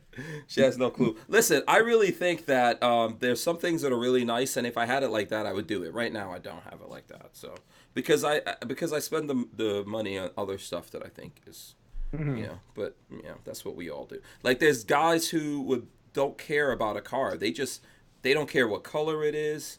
They want the cheapest car as possible. It's just a thing they get in and drive around. And then there's people that care about it. So I think that there are guns that you would buy, maybe not right now, but in the future you would buy. The people like, why would you drop that kind of money on it? So, you know, we'll see. Babyface is a builder, though. That's the other thing is I'd rather make. Yeah, Babyface builds. Even if it's a pile of crap, sometimes it's more fun to put it together. But you can still slap your logo on your pile of crap, and you know. Nobody's buying my crap. Yeah. Not yet, at least. Maybe one day. Go ahead, Walt. If you build a pile of crap MP5, the pile of crap won't work. Yeah. So, no, you can't. Yeah, you can't build a. Either it's decently put together or it's POS. So I was more thinking of like a pipe with a nail on the end for a shotgun. Oh, yeah. Okay. That if you build it wrong, it might make you into a pile of crap. All right, Walt. So this is what is this? Right this was $5,000. So that's the semi-auto FG42 from SMG Guns. Mm-hmm. It was $5,000. I think that's $5,000 well spent. Well, if we see this put this way, you want a real one, transferable one, probably $125,000. And that's what would you say? Most of them are in museums at this point. Well, there's privately owned ones, but there's not a huge number of them. Mm-hmm. This is semi-auto in 8mm Mauser. Mm-hmm. For $5,000, it's a pretty good deal, and it's all machined out of steel, and it's all nice and finished. And you've shot it, we've shot it. Yeah, we've got a video up. So Aries Firearms, our friend Trey says sexy. Oh, the FG42 is awesome, sexy. The bluing on that thing is really pretty. Yeah, Richard Hughes says he shot it. He did. Yeah. When? Oh, by the way, Walt, do that on your shoulder again. Do that thing on your shoulder. That AK that those guys are building for me has that. It has a stock. It has a stock that does that, like that. All right. That's weird. Well, you should know. 8mm Mauser, you need the little bit of that. It's a little different from a 7.62-39. And the muzzle brake's pretty awesome. But anyways, it actually works. That muzzle brake. Yeah. I had no problem spending the $5,000 for this. Now I didn't drop it all in one day. I sent it in over a period of time. But once again, am I gonna drop the money unless all of a sudden something really changes drastically here? Even if I had a $500,000 sitting here, I don't think I spend $125,000 on an FG42. Mm-hmm.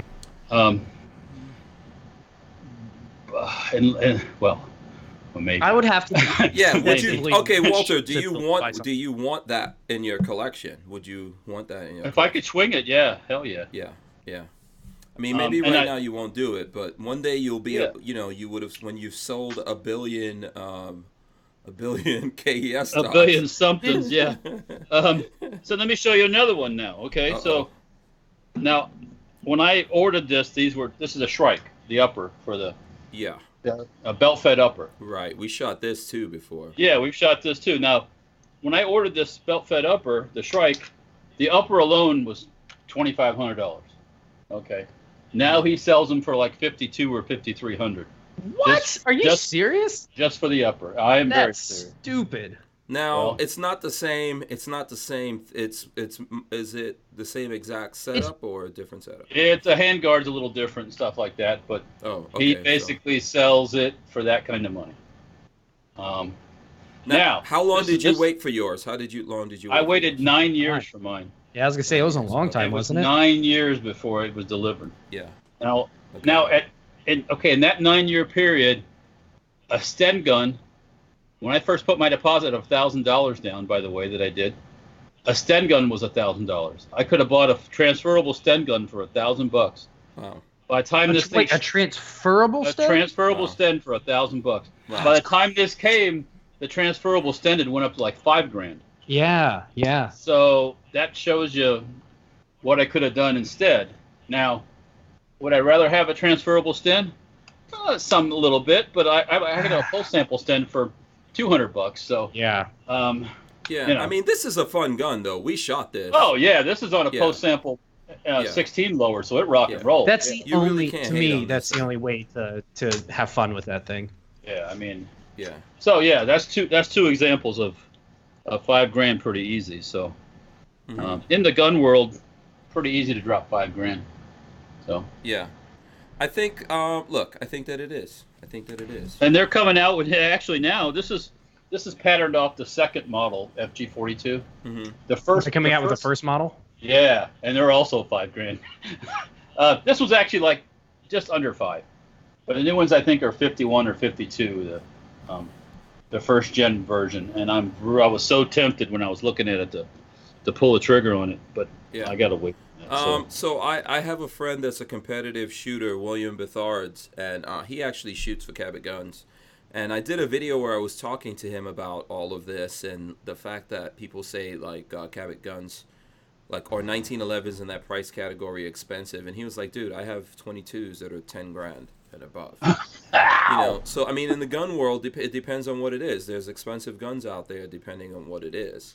And I don't think it means that you wouldn't necessarily buy it. There's always someone who says, oh, I wouldn't, But if you really like this kind of stuff and you're into it, as you get deeper into it, you find that you might spend that kind of money. Even if you're not wealthy, you might sell a bunch of guns to get this one gun that you always wanted to own. People do it.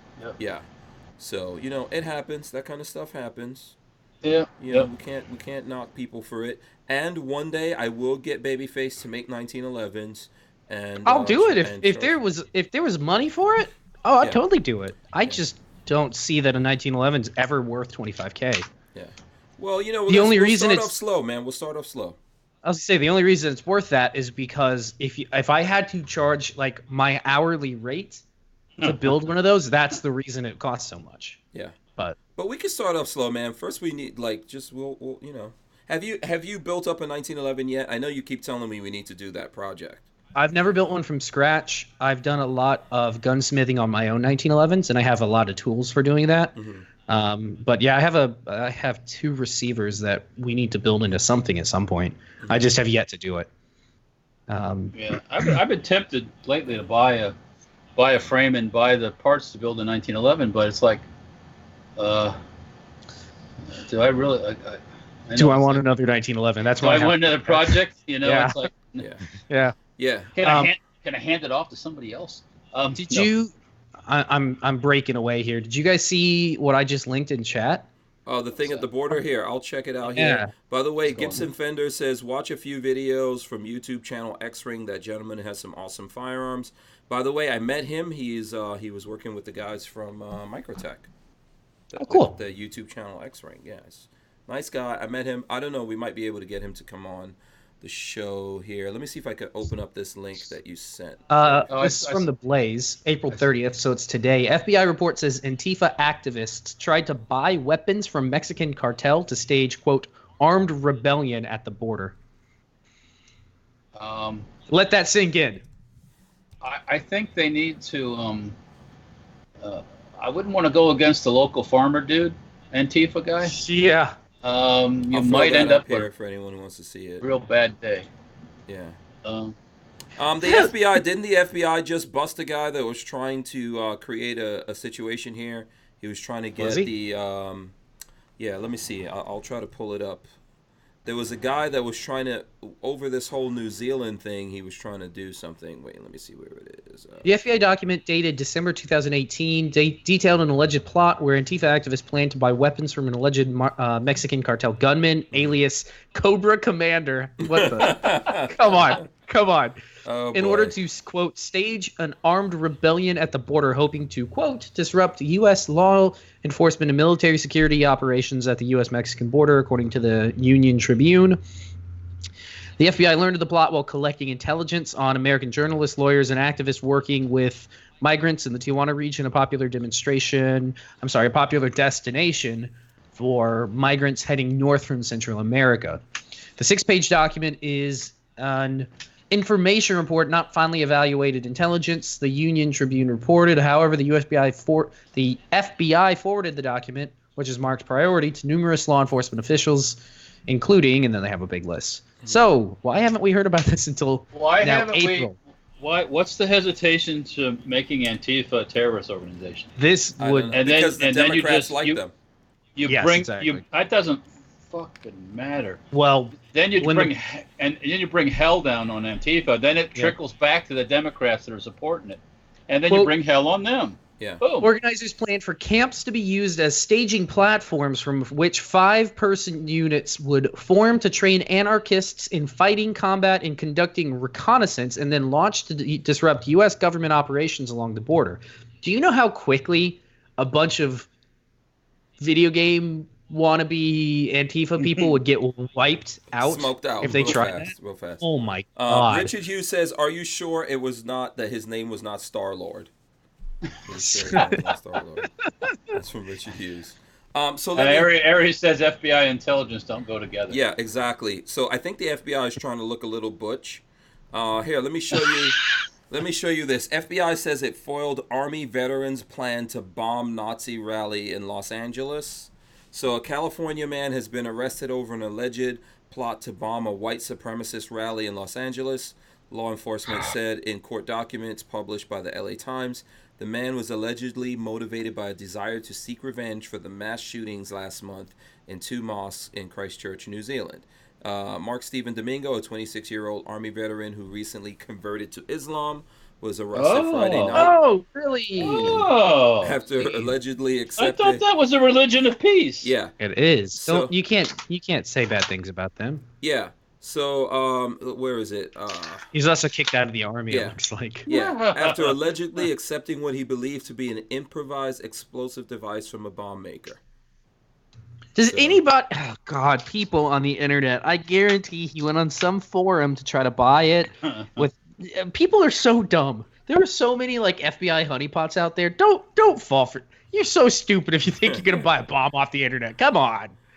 Don't do this kind of stuff either. Just don't do it, okay? Well, yeah, don't do this kind of shit. But still, you're retarded. Domingo, 26, was arrested Friday as he planned to plant bombs before a scheduled white supremacist rally in Long Beach. Yeah. Can't we all military just get records along? show? Seriously, military records show Domingo served about 16 months in the army, including 4 months stint in Afghanistan in the fall of 2012. He left with the rank of private.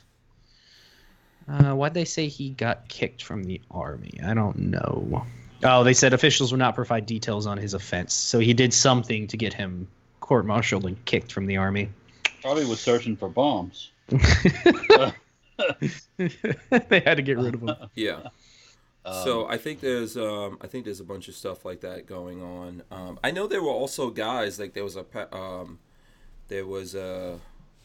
what is it called? Not paramilitary, but militia. There was a militia down at the border locking up people coming across the border. And they caught one of them for he was a felon in possession of a firearm, which that was the reason they got him. Yeah. So I don't know what they were doing. So it's one problem that I have with a lot of the news going on about stuff like this is it's so hard to wade through the BS to get to like, do I support their activities or do I not? Well, for one, I don't support him because he's a felon in charge of a firearm. Like that's obviously no. Felon can't have a firearm. No. But they can vote. Come on. From prison. Yeah, I don't. I mean, there's a lot in this that I don't. And you only get part of the story on these news stories. Yeah, it's hard to wade through the political bias to figure out. Well, were they really up to no good? Was he just a tard? Well, I think somewhere in that article, I don't know if I closed that article already, but I think in there, this rally that he was planning on bombing so that he can get these neo-Nazi guys. There weren't even going to be any neo-Nazis there. It was going to be a group protesting the neo-Nazis. That was going to be That's what he was planning. So those bombing? people would have gotten hurt. I mean, just don't do shit like this, okay? Not necessary. So, really,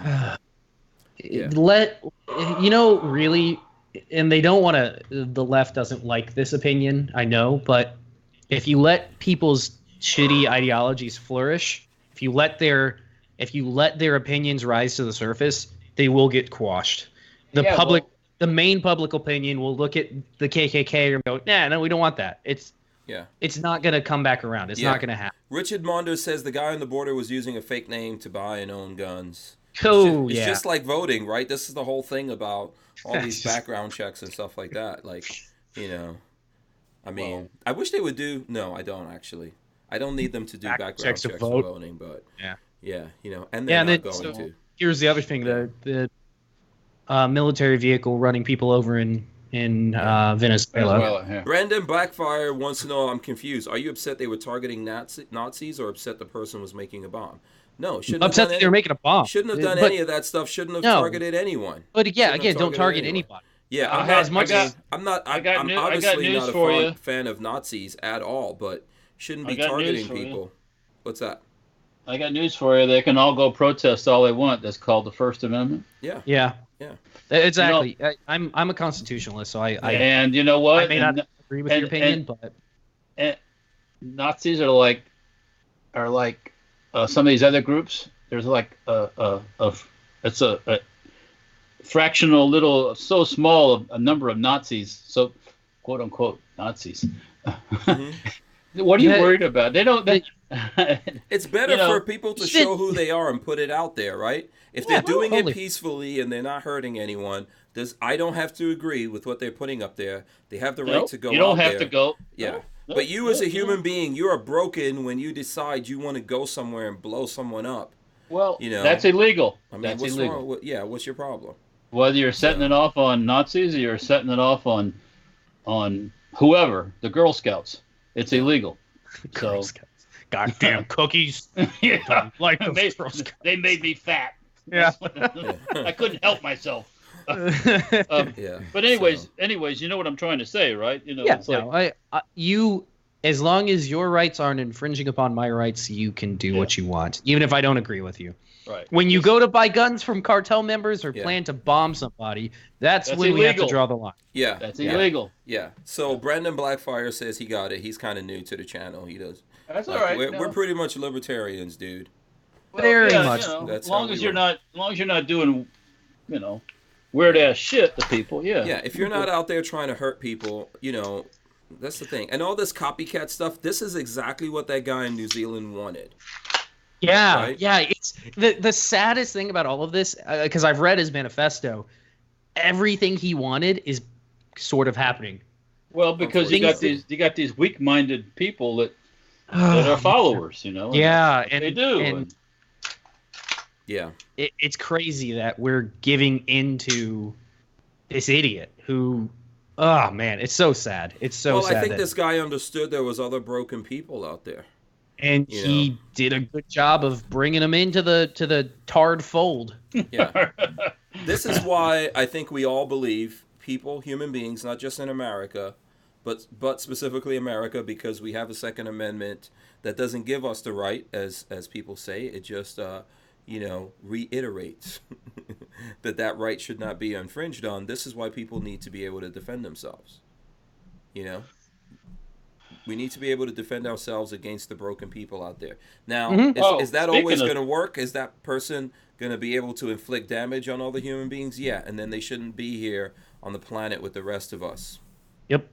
Speaking of protecting oneself, today I was in a synagogue. I was in a synagogue, as you call it, Jewish church. The place where temple.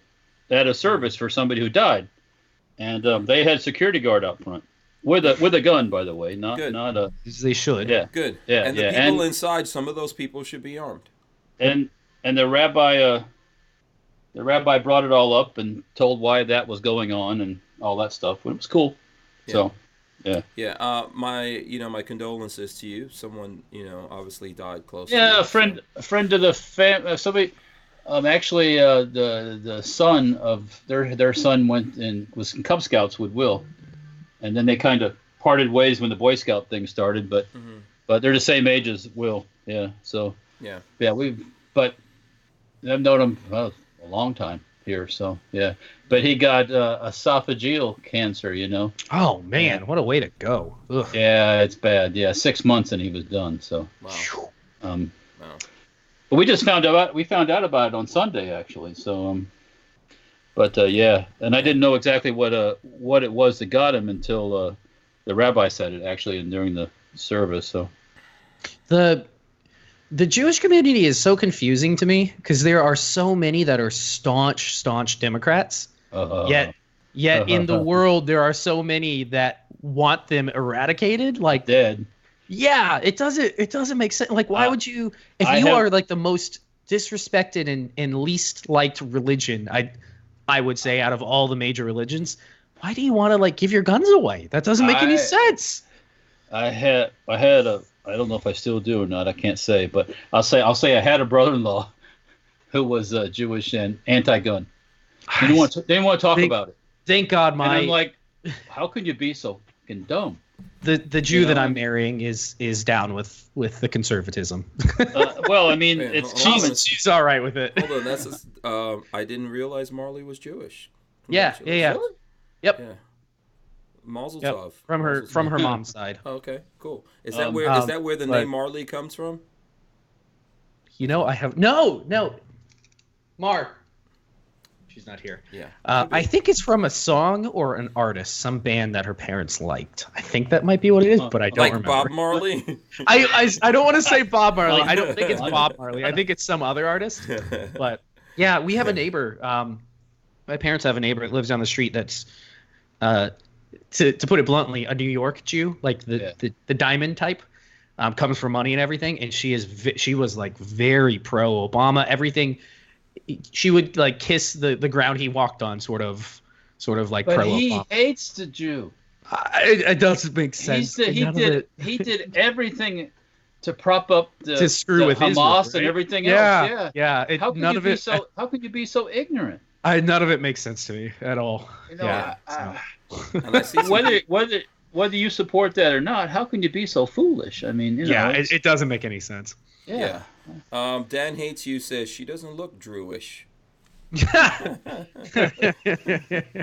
Just a little Spaceballs joke. A little Spaceballs joke thrown in there. You're not too young for Spaceballs, are you? I think they're making a Spaceballs. Please do. What did he have? The soup. Maybe I'm wrong. On that one, shit. Yeah. Spaceballs is good. I like Pizza the Hut. Pizza. You don't go out for pizza. Pizza the Hut goes out for you. So real off topic here. Way off topic. Did anybody see the trailer today for the new Sonic the Hedgehog movie? No. And how absolutely terrifying that character looks. That's like a live action thing, isn't You're it? doing a live action, hold but on. Sonic is a CGI character. I'll have to ask Spencer. Oh my god, it's the most Let me terrifying thing I've seen. Let me text him. Let me see if I can pull it up. I was going to show your YouTube channel so we can get some people subscribing to Babyface P, which I'll do that right after this. But let's see here. Let's pull up. Let's pull it up on YouTube and play it here. It's pretty long. It's so creepy. And they have the crazy guy playing Dr. Robotnik. What's that comedian's name? That's nuts now. Can you guys hear that? Yeah, a little bit. Yeah. Jim Carrey is playing Dr. Robotnik. I know. I did the same thing. I was like, ugh. Don't ruin it. I mean, I hate that.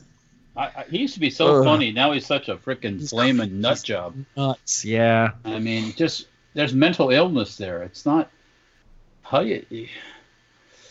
And you can just. I don't know. Okay, sorry. Let me mute this. All right, so let's see here. I should probably be able to pull it up. There we go. Yeah, it just looks creepy. it just looks. Yeah, Sonic. I'm gonna get Spencer's opinion. Yeah. Spencer. I wonder if what Spencer will say. So this is live action. Live action. It's going to be horrifically terrible. Okay, it looks like what is it? Not Alien, the Predator. Wait. The Predator. It looks like the Predator. Oh, but blue. Okay, interesting. Yeah. I don't know. I'll watch that later on tonight. You know, now they're just gonna make everything. Ugh. Yeah, they're just gonna make everything. Oh, you know what? Here, let's take a look at Babyface P's channel. DCG44 says Jim Carrey. I'm out right there. Yeah, I mean the guy is so he's gone off the deep end. Funny, but he's so freaking political now. I can't do it. Sorry.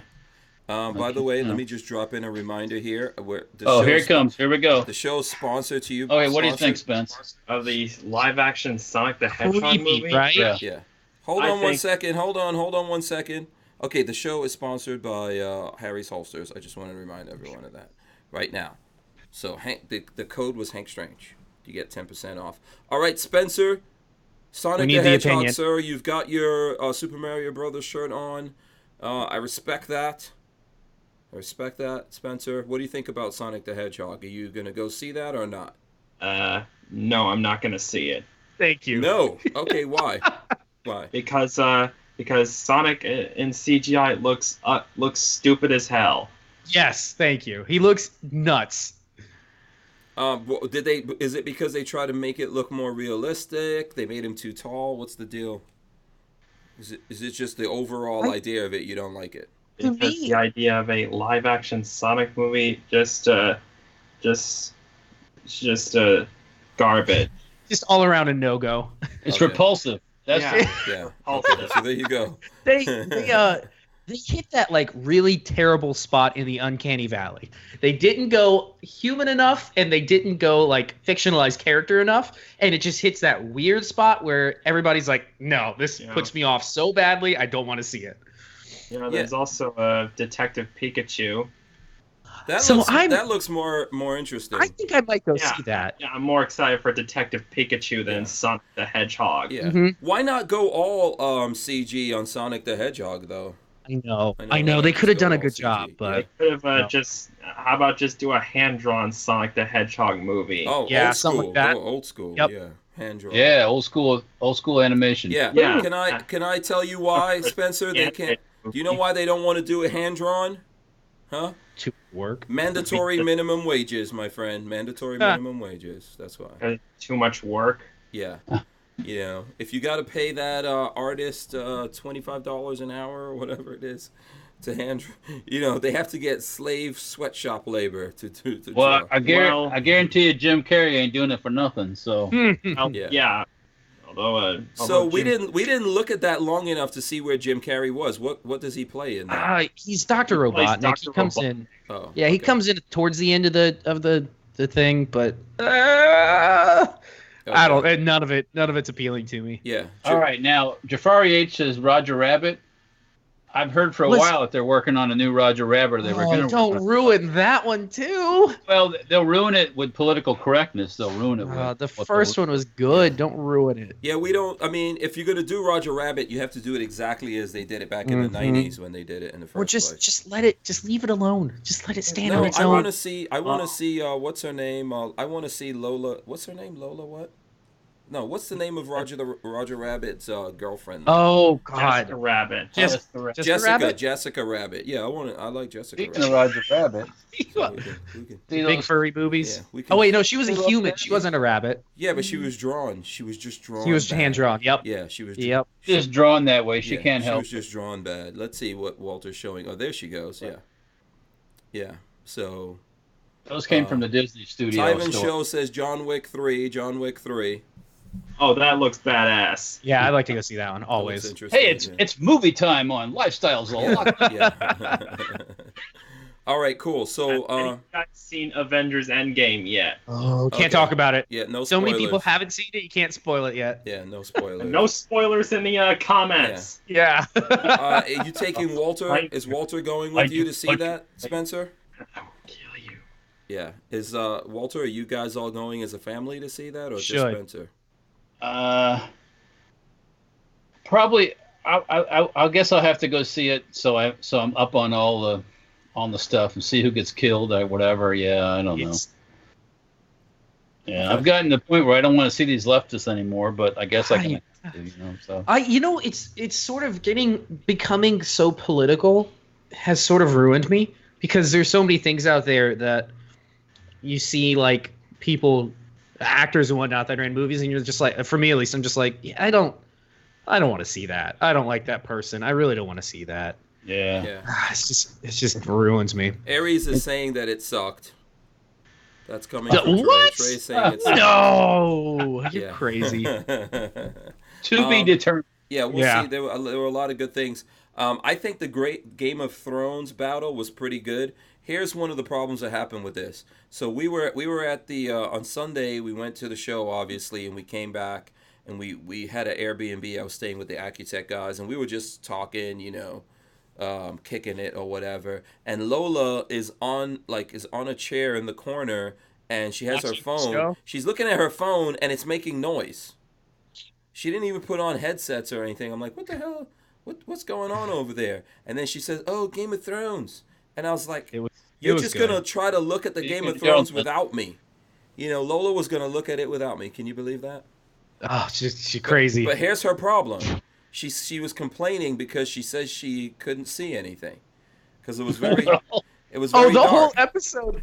Somebody made a thing at the end that was like, lighting by the dragons and Melisandre. That's the only lighting in the whole episode. Yeah. But listen, you can't look at that episode on a freaking phone. You have to look at it on something bigger. You need all the lights off and you need a big ass TV. I think it was very well done, and it created the whole atmosphere. Of just complete hopelessness. You need to look at that throne with as big a TV as you can get, and you need to make it dark in your house. Yep. And then you watch it, and then you will feel it. It will pull you in. Like, what the hell is going on? It was good. Yeah. Marley got me. Yeah, it was pretty good. Hold on. I don't know a thing about it, so you guys have fun. Yeah, well, you have to catch up on the Game of Thrones stuff. I'm gonna do Game of Guns. How's that? Let's see. What's this? What is this, Walt? This is that M1 carbine that I rehabbed. So what is that? One's a after war. This is it's an Ivor Johnson. Ivor Johnson, but it wasn't a war production, right? It's one of the. No, it's a post-war, but it's supposed to be the closest one to real. Okay. So you can actually use GI parts in it. I know they don't fetch the same price that. No, they don't. This one here, somebody had tried to make into something illegal. Of course. And they did a hack job, and it didn't work. By the way, if anybody's listening, it didn't. That gun did not fire any bullets. These aren't the droids you're looking for. Yeah, it did not function. It did not function at all. So I replaced the semi-auto parts, some GI parts, and now it functions. So. Yeah. In semi-auto. So next time we go shooting, we'll shoot some carbine. I've never fired a carbine, but everything about it is appealing to me. Yeah. By the way, Joel Mancuso has a comment here in Game of Thrones. He says, GOT was a disappointment, and I watched it at night on a TV. The best character got the win in the end. Yeah. That character is my absolute favorite, even throughout all the books, because I've read most of the books. That has been the best character, and they got the win in the end, and I was totally on board with it. It's not over, man. See, that's what Marley and I think. We don't think that is over. We think there's more to that whole plot. That plot line hasn't ended yet.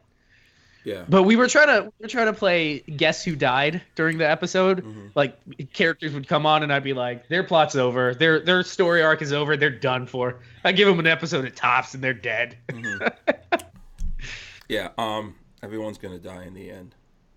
You think so? I think there's gonna be some. It's gonna be very few people left. It's not who's gonna die; it's who's gonna stay alive in the end. Yeah, it's basically yeah. Yeah. Jafari H.O. Walter, that Gorn just released my freedom semen. Oh boy! All right, let me talk about this real quick here. So, there was lots of swag that I got at the show, which I'll probably show you guys throughout the week. But so Faxon had the best swag. It's not there. This is their patch, but it wasn't this. This was the sought after patch. Patch, really? At the show from Faxon. Oh, that is big. You know that this is their new gun. Which what the heck is their new gun called again? Is that PVC or embroidered? PVC. Oh, so PVC. PVC. So that's the one that everybody was jonesing over, huh? Yeah, because this is their gun that comes out soon, which I cannot remember. Somebody out there knows. Not a Glock. It's not a Glock. What the name of it is. There we go. That's a good focus on it there. So, not to interrupt, mm-hmm. the thing I think I want to get is I want to get the aluminum framed conceal. Oh yeah, I did see that. Oh, okay. Yeah, so Conceal Carry is making the aluminum frame now, and they've made some modifications to it, and it's going to be cheaper. $400. Yeah. What? And you put your own slide on it though, but yeah. Oh, okay. Yeah, but still. Yeah. Yeah, I'd rather do that. Get an aftermarket slide, like a nice one with an RMR. It looks good. Yeah. It looks good. Feels good. Yeah. I'm not sure when that's coming out. I did see them. I did talk to those guys. And they have a few things that they're doing. I'm trying to think of who else. There's a lot of cool stuff going on there. You know, I'll probably bring in other swag to show you guys.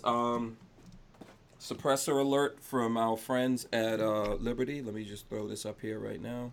I'm just going to hang up now out of jealousy. Yeah, suppressor alert. Let's see. We'll be doing the one here that it just fawns over suppressors. Yeah, Patrick is very mad about this because he's a big Liberty fan. So I can't even get a T-shirt. This is the Centurion. I'll get you a T-shirt at some point. We can compare that. I have the Mystic, not the X version, but I do have the Mystic, so we can compare it to the full-size Mystic. Yeah, I think Walter has a Centurion also. Yes, I do. I do. Yeah, that's the small. That would be considered like the K model for the Mystic series. Yeah, because we're gonna have to do some threaded barrel.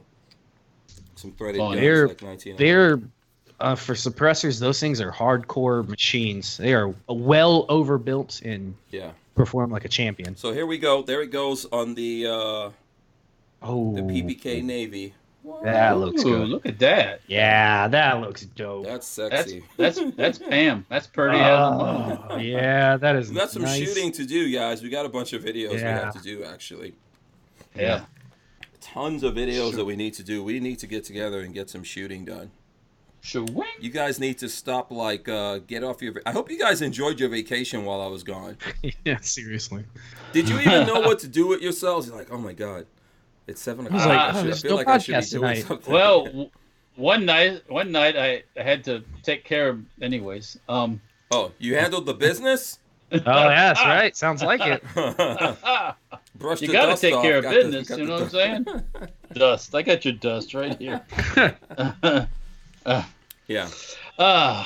Yes. I worked like last night, for example, when the show started. I was at the shop welding, so. Oh, okay. Welding bipods together, so. Okay, around that time. There was no show last night for anyone that's listening. We didn't do it. I got back at 10:30 at night, so. When it normally would have started. I looked at my watch. I was like, it's 6:30. I wonder if we're doing a podcast. And I looked again. I was like, it's 8:30. I guess we're not doing a podcast. So what did you drive to Indy? R8. Really? Yep. What kind of? I'm approaching 20,000 miles on that bad boy. Oh God, that poor car. She's doing great.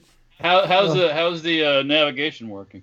Oh, it's working pretty good since they. I can tell it's working a little bit better. So I haven't had any issues with it.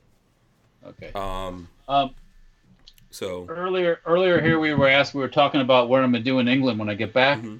I'm gonna be at anybody who's over there that wants to meet up with me. I'll be at Wartime in the Vale. Wartime in the Vale. Okay. Yeah, that's in Evesham. Mm-hmm. And that is on June 15th and 16th. Okay. And there is a beer tent there, and we will be partaking in the beverages.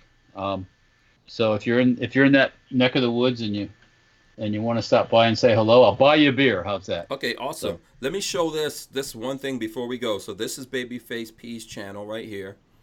Oh yeah. You guys need to help him get to 1,000 subscribers. You know, we need to get. That would be nice. And here's the video that he did of his lathe. I'm gonna pull that up. So I gotta put up another video of the cleaning progress that we've made. Yeah, make sure you all go in here and thumbs up the video and comment and all that kind of stuff. When I get a chance, I'm gonna do it. I've just been on the road, but I see there's some comments in there. Ooh, the Babyface P logo looks good in there, man. You like that? Yeah. Nice. Yeah, I'm getting fancy. I'm actually putting intros, and I actually made a thumbnail for this one. Yeah, I'm gonna skip through it so we can see the lathe. There goes the lathe. I'm gonna do what you do to everyone. Just skip through every video because that's what I do. This lathe is old. Oh, it's 90 years. It looks like a sewing machine. There's a sewing machine on one end. What's that? Oh man, it is real old. Is that just like there's a bunch of hand cranks? What year is this thing? 1931. Oh wow. I actually had to call and give them the serial number. What'd you call? LeBlanc. Jeez, LeBlanc. Oh, LeBlanc, you actually talked to them about your machine? Mm-hmm. Yeah, they still. Well, Wow. I don't know if they would do parts for this thing, but they do still do parts for older machines, probably up through the 70s, maybe. This is cool 60s. though. I'm not gonna lie, man. This looks cool. Yeah, you gotta come by and see it. Did they have manuals for it? No. Yeah. So I actually went on Practical Machinist last week and posted up a bunch of pictures, and one of the guys gave me, not the manual, but gave me the advertising for it at the time. Yeah. Is that lead paint on it? Oh yeah. Probably. Hell yeah. If it ain't lead, it ain't no good. Yeah. Yeah. Don't eat any of those chips, Babyface. Oh man, let me tell you, I worked today on degreasing just some of the small parts and tools that were sitting around. Yeah. Trying to get the chuck, the 3-jaw chuck apart. 90 years of grime built up over time is nothing to screw with. Yeah. Man, it is just grimy. That's cool though. But, that's cool. I like that, man. I'm gonna get it up and running. Well, it does run. I'm waiting on some tooling. I'm gonna try some Chinese carbide because it's cheap. Yeah. So, are you gonna get a quick change tool post? I'm getting a quick change tool post as well. I'm trying to decide on if I'm figuring I'll go Chinese for the first time, and it's gonna work just fine. If I break it, if I use it enough to break it, I'll buy an Aloris or something like that. But there's no reason to spend $500. The amount you're gonna use it's gonna be fine. And I'm not even turning I'm not gonna be turning giant pieces of hardened steel.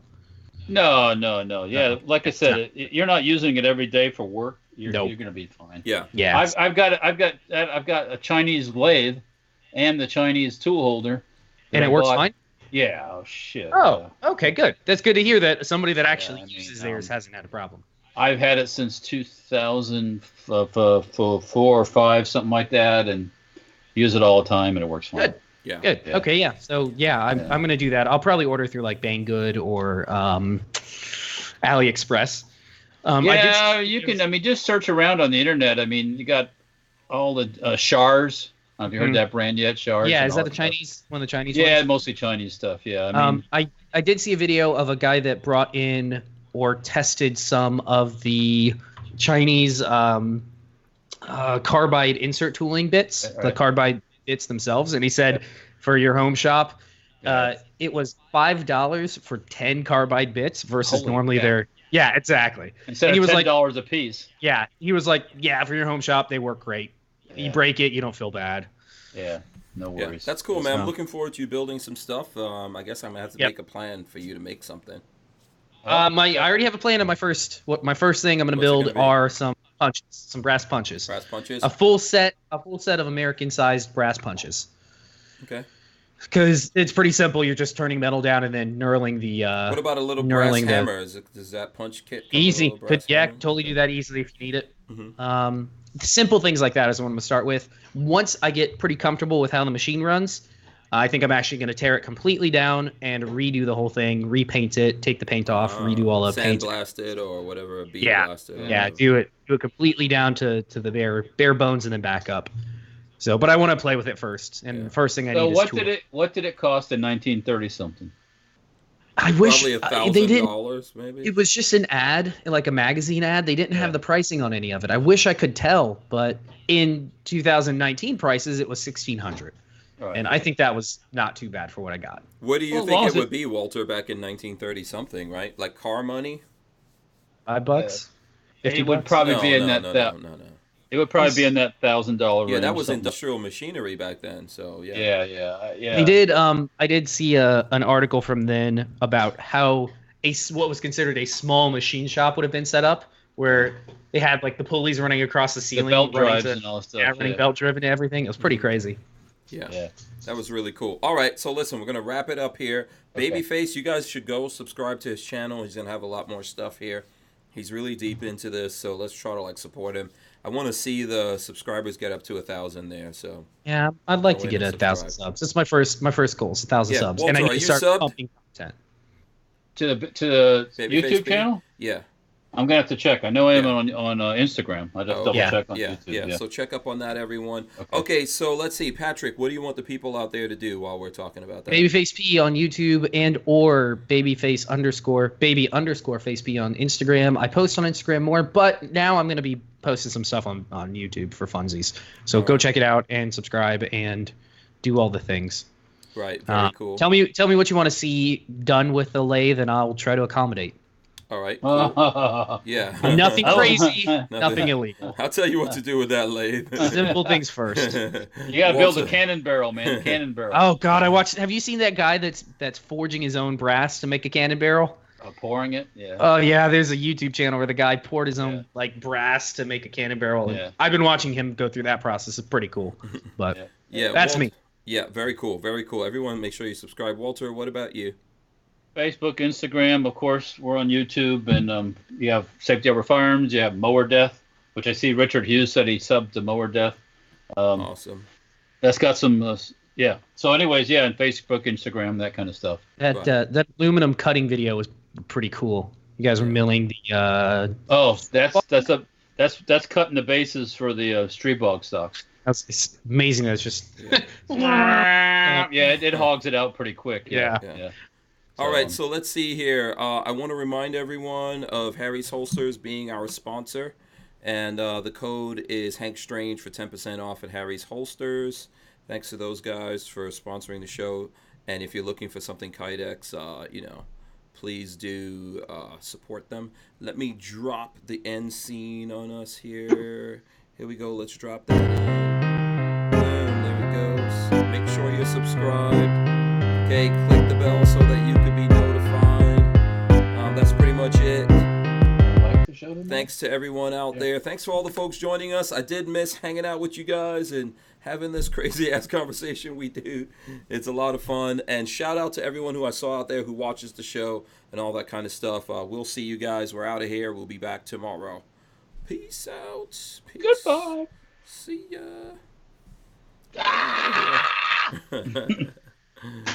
All right.